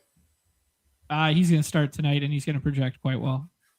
I mean, he's going to project as like probably like the 40th best guy on the slate, probably 45th, I would guess, which is, scrollable. You can put Bane in this category. You can put Kobe White in this category. Suggs, Jalen Smith. Anyways, that's kind of enough. VJ Edgecombe too. Okay, so just to articulate our point here, we have a tier that has like Collier, Brooks, Nurk, Montas. This is all based on news from the middle of this show. Jaime, J Huff, Jarris Walker, Quentin Jackson, Bane, White, Suggs, etc. VJ Edgecombe and or Oubre and or Dominic Barlow. Like all this sort of stuff. Anticipating news and news that we currently have. Does Shaedon firmly belong at the top of this tier?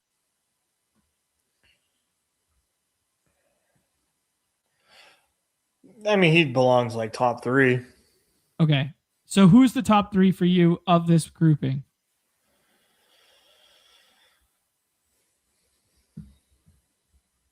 Shaedon, Collier,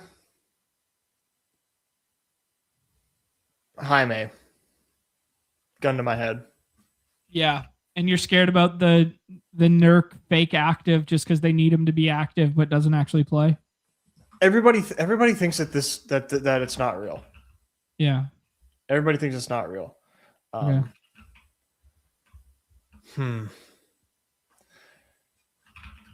Yeah, it's interesting. If I told you that Shaedon was 98% drafted tonight, Denny Avdia just got ruled out officially. So did Scoot Henderson. So those doubtful tags are now officially out tags, which just helps us better have this conversation. But we kind of were playing it that way, anyways. If I told you like Sharp is 95% owned tonight, right? And he's probably going to get default swapped into. So he's 100% owned tonight on our site. And this is, winner takes all effectively contest tonight. Would you rather have Grayson at 35%? Would you rather have J Huff at 58%? Because people are probably going to swap into him too. Jalen Smith. Would you rather have Jalen Smith at 11 to 16% or Shaedon Sharpe at 100? Probably the ownership discount. Yeah. Okay. I just wanted to articulate it with people that like the decision isn't as clear as like, Shaedon 35 fantasy point projection and these other guys 28 fantasy point projection or whatever. It's more like, one's getting drafted at 100% frequency and he's probably not rising just because Denny got ruled out right now. He's not rising to pick like 22. It's not that kind of slate. It's not that kind of Shaedon spot that we had looked at in the past where it's like, now people are jamming Shaedon in the 3rd round. So it makes sense. Like it's not the same as that. The 3rd round is nuts. Yeah. Okay, cool. Let's talk about, we had Dylan Brooks and Grayson up on the screen there from the Suns side. Is that the only 2 draftable on the Suns side? Do you like anybody else? Do you like Mark Williams? He's a guy that can stay on the floor with Klingon, and Klingon will stay on the floor opposing him. So they do have a little bit of push-pull that they could both play 28 there. I don't know that I could see myself doing like 1 or 2 Mark Dub shares, but we haven't seen ceiling in a minute from him. Yeah, I'm okay on Mark Dub. Yeah. More of like a pick 'em rule. Pick 'em play, something like that. Do you like Dylan Brooks or do you like Grayson tonight? Yeah, I like Dylan Brooks and Grayson a ton. Yeah. Yeah, love those guys tonight. You're not worried that Dylan will get Tumani? He might, but yeah. These teams have put up some pretty good fantasy numbers against Portland, so yeah, this is kind of like the age-old defense versus pace versus whatever. Like, they're really good in half-court defense, but like it doesn't matter if they have like the 2nd or 3rd highest total on the slate and their pace up and whatever, right? Like, it's just you're trading possessions for opportunities, right? Or your possessions and opportunities for efficiency. Exactly. Like, okay. Yeah, I'm not going to overthink it. Yeah, David's saying that Mark Dub should dominate tonight if he gets minutes. That's kind of evergreen, right? Yeah.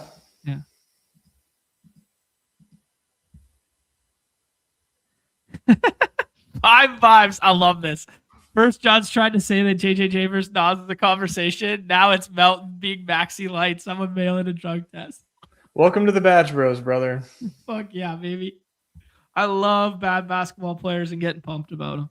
But they're good basketball players. Good basketball players. Yeah, this is true. Klingon just let Jared Allen drop a Wilt stat line on him. There's that. That's one of those spots where they were forced to play bigger and he stays out there. So if you just saw that, do the Suns come into this one and be like, yeah, let's play big against them and just see if we can run some stuff through Mark tonight? Because, where else is the scoring coming from if Dylan Brooks is in Tamani Karam Alcatraz? I guess. It's just not something I try to overthink.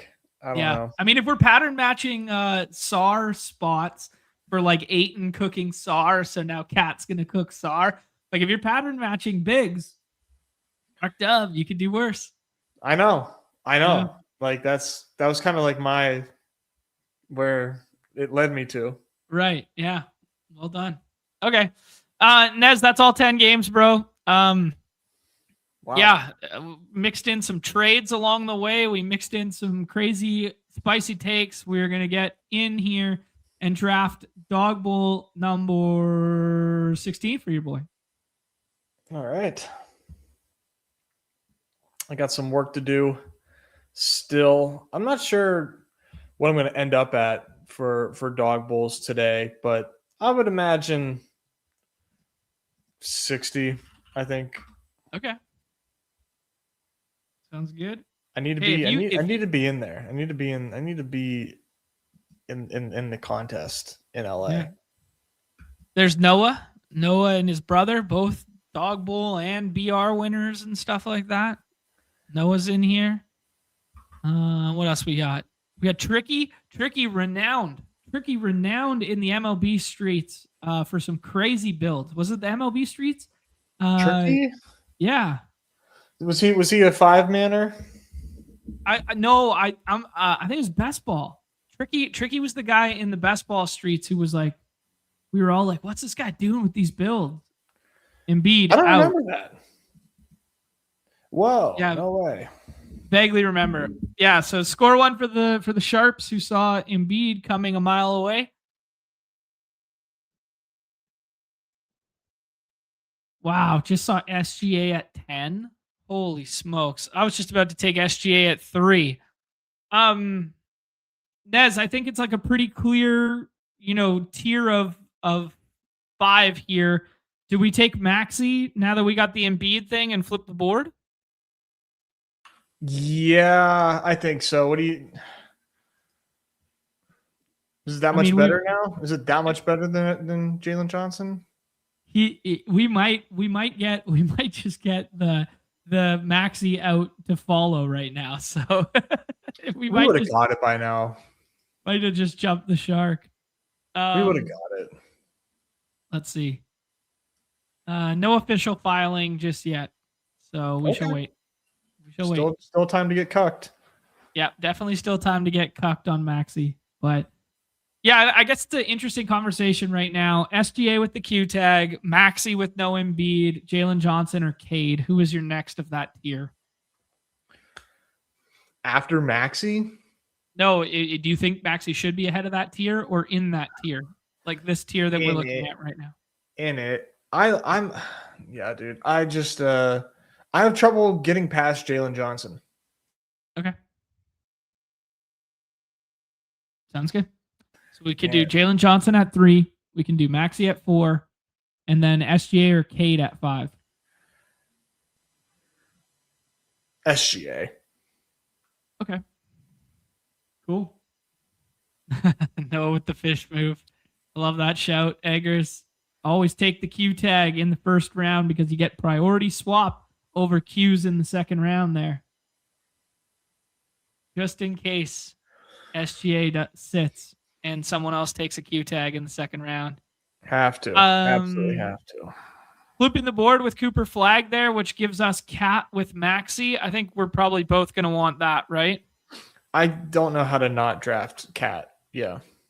I feel similar to you, bro. I just, you look at this band of projection and you're like, hey, wow, all these plays are actually the same. So maybe I shouldn't get crazy overweight Cat, but like the way Cat's been rebounding right now, the fact that Mitch Rob's not there to play him off the floor, like, yeah, I just love it, man. I like it tonight.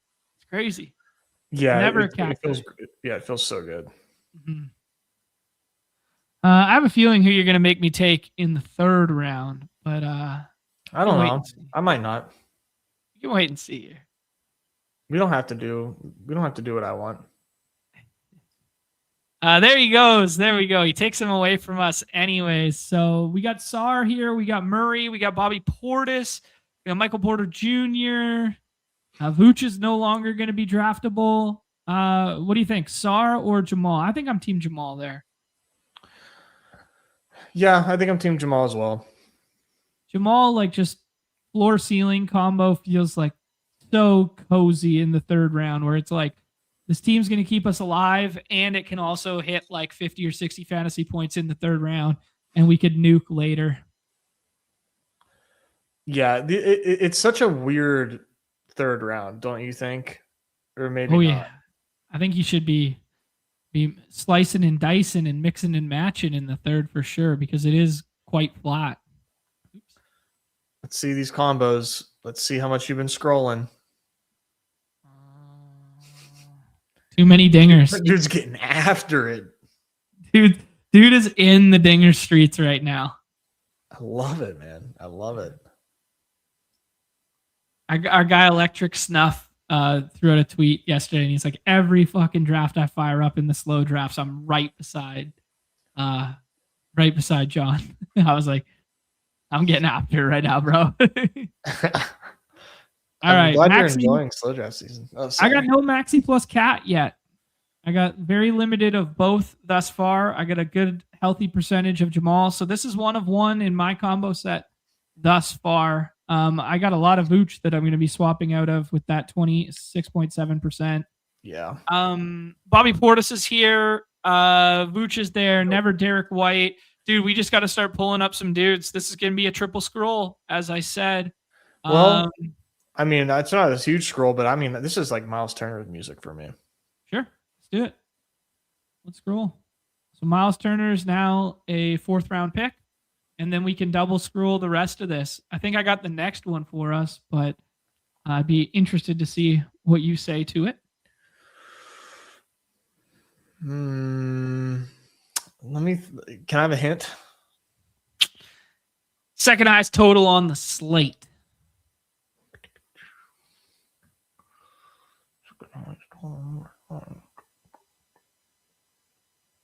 It's not TJ. Nope. But right game. Tricky takes Portis and George. Dyson Daniels finding his way to the 4th round now as we remove players from the player pool. Guy in the 4 hole is cooking, Edgar says. Cash. What do we got? Jalen Johnson, Flags, Sar, and Michael Porter Jr. That seems pretty good. Chet getting pulled up. Dylan Brooks getting pulled up. Oh, shit. These are the new metas.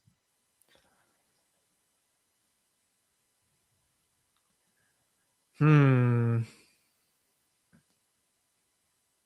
White goes there. Perfect. Thoughts on Isaiah Collier in the 5th round? Okay. Do it. All right. Take him. Works good for me. Looks like we haven't got a Vooch out tag on this site yet. Let me see. I'll give it a refresh here.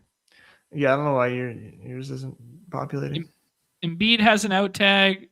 Maybe Solver just hasn't marked him out yet because he just doesn't have a out tag there.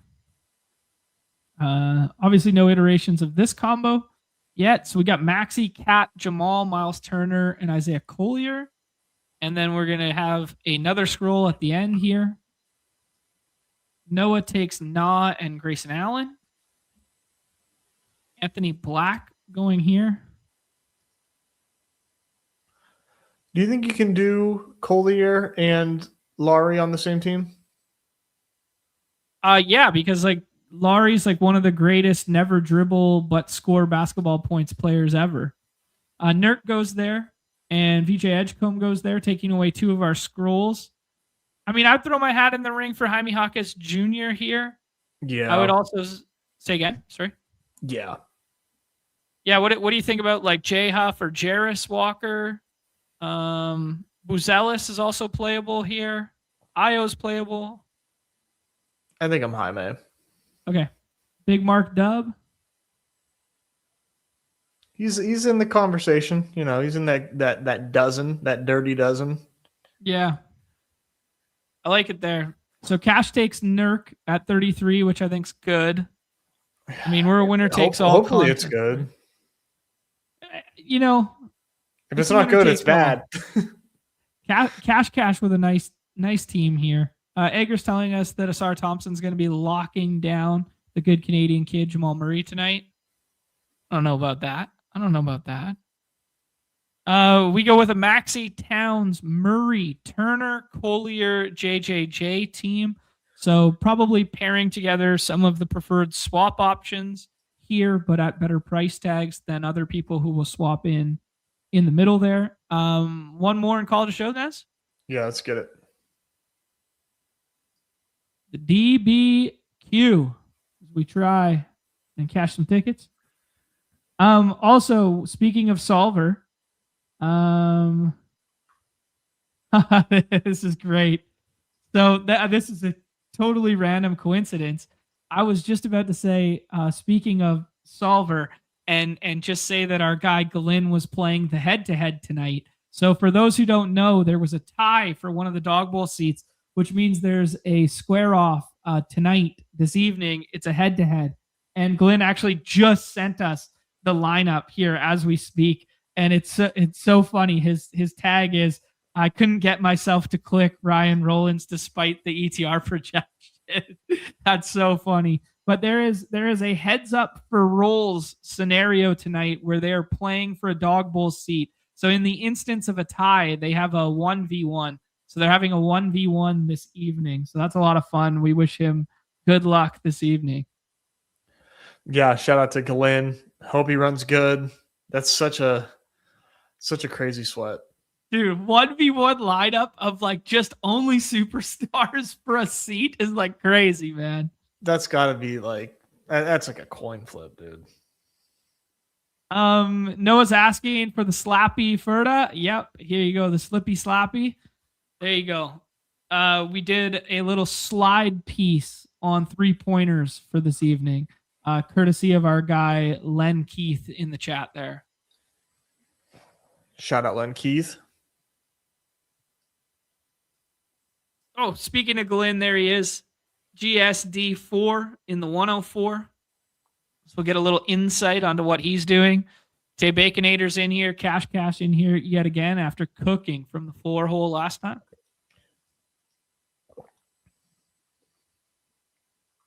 Glenn's got a good team in the head-to-head. In the head-to-head?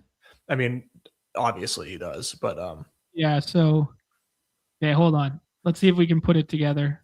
Permission to share? I mean, yeah, why not, right? Right, yeah, why not? The draft's over, right? All good. Okay, so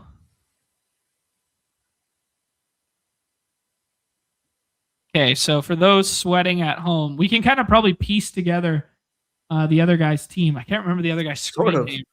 I know. It wasn't Cowboys, was it? Yeah, it was Cowboys. Yes, you're right. Okay. It was Cowboys. Oh shit, we're on the clock. Yeah. Okay, so Maxey comes back to us at 5. So nobody's really adjusting with the Maxey stuff yet. SGA goes at 2 in this one, ahead of the Joker stuff. So, buying into that 29-minute limit on the front end. What is going? Will this be a Maxey Cat team, or will this be JB here? Probably JB, eh? I think it's JB, but Solver likes JB. Yeah, I get like I could see a type of guy being like, you know what, like, nope, I want 60% Karl Anthony Towns today, and like just like jamming Cat there, but yeah. Okay, here's the team. So he rolled the second pick, So he ends up with Joker instead of Luca, and he does Joker plus Jalen Johnson. So that means the other guy did Cowboys did Luca, Maxi, and Cade, Cade. right? And then it comes back to Glenn, and Glenn goes JB plus SGA. Then it goes back the other way, and I don't know what Cowboys would have done the other way because he lets him get Cat back. So that means he probably did Flag, Lowry, or Bam, something like that. Mm-hmm. And then he gets Paulo in tandem with Cat. Yeah. Okay, cool. Yeah, I guess his 1v1 or what he was debating was Rollins versus Paulo, right? I'd assume so, yeah. But, he could have been debating Rollins. Yeah, probably Rollins versus Paulo. Yeah. In a 1v1, I think I'd probably go Paulo. Yeah, just like floor ceiling. Right. You also get a little bit of game correlation with the SGA. True. SGA coming back to him at 7 is amazing. I know, dude. The swaps, like I would take SGA at like 3 because of the swaps. Like I don't. I mean, maybe I would have pushed Jalen.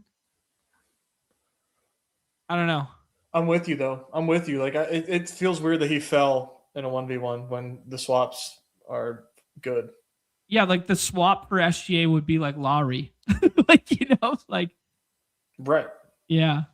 Yeah, it's interesting. Although, yeah, you got to make sure you do all of your swaps, like a full rankings chart to do your swaps. What's going on here?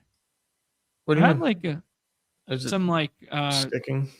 Yeah, I've had some sticky issues between the app and the website today. I'm not gonna lie. Sent a little something earlier. Oh. Now we just like missed our pick. It was weird. All right, what do you think? Duren as a tier break or a flip the board guy here with I don't think we really like Keisha. I think Duren's like kind of a tier break guy, unless you want to bring up Miles Turner, but other people will have Miles Turner in the 5th on this side. I don't think it matters. Duren's fine. Yeah, I think it's Man, I wish Bobby was playing. He was such a smash. Yeah, I think God damn, dude. You wish who was playing, sorry? Bobby Portis. Yeah. I mean, it's a non-zero chance that he could still play, and it's just like a midday downgrade or whatever. But I will say, how much Bobby? Sorry, I will say, like, dude, we just named like 12 guys that are not getting drafted. The 4th round Bobby might still be worth the risk. It's a good point. That is a good point. Just the way he projects. Yeah, and then you're just like setting yourself up for a low-owned swap, which really doesn't project all that different from too many of the guys. I don't know. Maybe I'll just like YOLO Bobby today. I think I just talked myself into a YOLO Bobby because I don't know what else to do at the 4th round. Yeah. Like T-Bear's got some ball knower takes here that he thinks Sarr's going to be blocking the shit out of Cat's bulldozer to the basket move. 3 to 4 blocks for Sarr tonight. From your lips to God's ear, T-Bear. Glenn's doing the double Milwaukee thing. I think, earlier in the day, Nez, I thought Bobby was like going to get steamed up to like 13 or 14. Then he gets the Q tag and I was like, oh, he's going to fall to the 6th round. And then now that we've now got all this murky uncertainty in the middle and pulled Vooch out and whatever, that I'm kind of like back into just like, oh, just take Bobby at ADP again. Like, like the pendulum is swung back and forth and now we're just in the middle again. I know. I'm not even kidding. Like, I'm just going to just keep taking Bobby. Because like if he plays, I'm going to be so happy, assuming that he's close to full. Sure. We see that happen a lot, man, where these guys, they get the late Q tag, they play. If you gambled on them, you get excited, and then they don't even do anything. But I don't know. Yeah, a lot of time that's an illness thing too. So, I don't know. I mean, like, yeah, he might only play 25 to 28 too. Like, and he could play like off the bench instead of starting him. And they go like, okay, Bobby's playing, but like Bobby's a little banged up. So like we do like Pete Nance alongside Turner instead of like backup 5 run. And then Bobby plays like backup 5 off the bench. I don't know. Because they could do like Rollins, Kuzma, AJ Green, Turner, and then one of Gary Trent or Pete Nance. And you could play small tonight because Vooch got traded and they're not going to start the double big lineup on the other side. So they could start Sticks at the 5 and then they play small on the other side. I mean, they still have Patrick Williams, who's like pretty big. Mm-hmm. He's an undersized 5. He's a big 4. I don't know. Yeah, he's Patrick Williams. Yeah. Trev's asking, burning $15 on a sub 1% Kuzma. He was on the list, man. I think he's fine. I had a pick earlier of a Kuzma higher on 3s. All right, Nez, we are in double scroll territory here. I'd like to put my hat in the ring for Nurk. We have Maxey on this team. I think I want Nurk and somebody else. Hart? Nurk gives me the heebie-jeebies. Yeah. I want to share though. I'm vetoing right now. I'm doing one Nurk share here. You like Hart or Shaden or someone else? I don't like VJ with Maxey. Kuzma's kind of fine. I do Hart without any other Knicks on your team. Jaime. Yeah. I think Jaime's fine here. Dude, I think this is fucking sneaky. I think Sticks is sneaky tonight, man. No Vooch. Play the 5 by yourself. Good rates guy. Double candidate. Can shoot the 3 a bit too. I think Jalen Smith is sneaky in the last round tonight. I think so too. He's definitely not a sexy pick, but he's certainly sneaky if he plays. Yeah. It wasn't asking. He was just volunteering the info that he's burning his buddy on the Kuz pick. I love that. All right, dude. That was a fun one there. Let's take a little peek at that one. Maxey, JB, LeBron, Jalen Duren, and then Nurk and Hart as the scroll. I will say the right-hand side of the board is looking, you don't get the Joker plus Luka, and if it's a Joker plus Luka slate, it might be Jover, it might be curtains for you. And some of those early in the day left side of the board teams are going to project well that avoided the landmines, where it's like Collier's your 6th rounder instead of your pick at 25 kind of vibe. Like those are going to project better. But like these right-hand side of the board teams where you get like 2 of the top 9 or 10, and then you kind of have this soft tier break at like the Bobby Portis range, because like Bane's going at 23, Turner's going at 22, like Montas goes at 28. Like, you know what I mean? Like you get these soft little like pockets where it's like, man, you only have to scroll twice if you're on the right-hand side of the board. If you're on the left-hand side, you got to score 3 times now. No, you're not wrong. You're not wrong. It definitely, you do have to make some tougher decisions, I think, on the left side at the end of your drafts. David with the hand on the court take here, going full teammate narrative with the Pacers of Jalen and Turner playing one-on-one in, Pacers Summer League camp versus one another, I'm surprised we haven't seen Jay Huff get drafted more frequently there. Cash takes Shaden Sharp at 36. I think it's good at 36 when it like falls back to you. I think it's bad at like 28. Yeah. 36 that's nice. Yeah, that's a pound the table there. Chet is rising because people don't like the other options, and he's going to project quite well.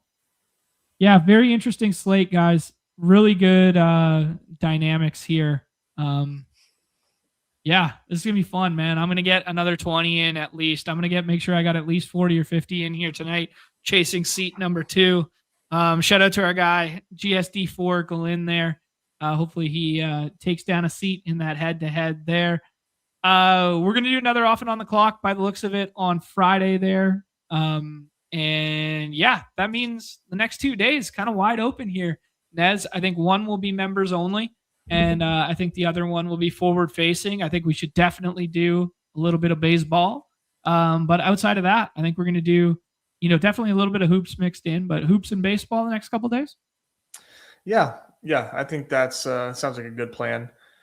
No big board yet. I am not ready to get in with you absolute freaks in the big board. I am not mentally prepared for that. I want to hit the people with 2 things on the way out the door. First thing is this. Hold on. It's my Chris Collinsworth sliding in. Here's a guy. Our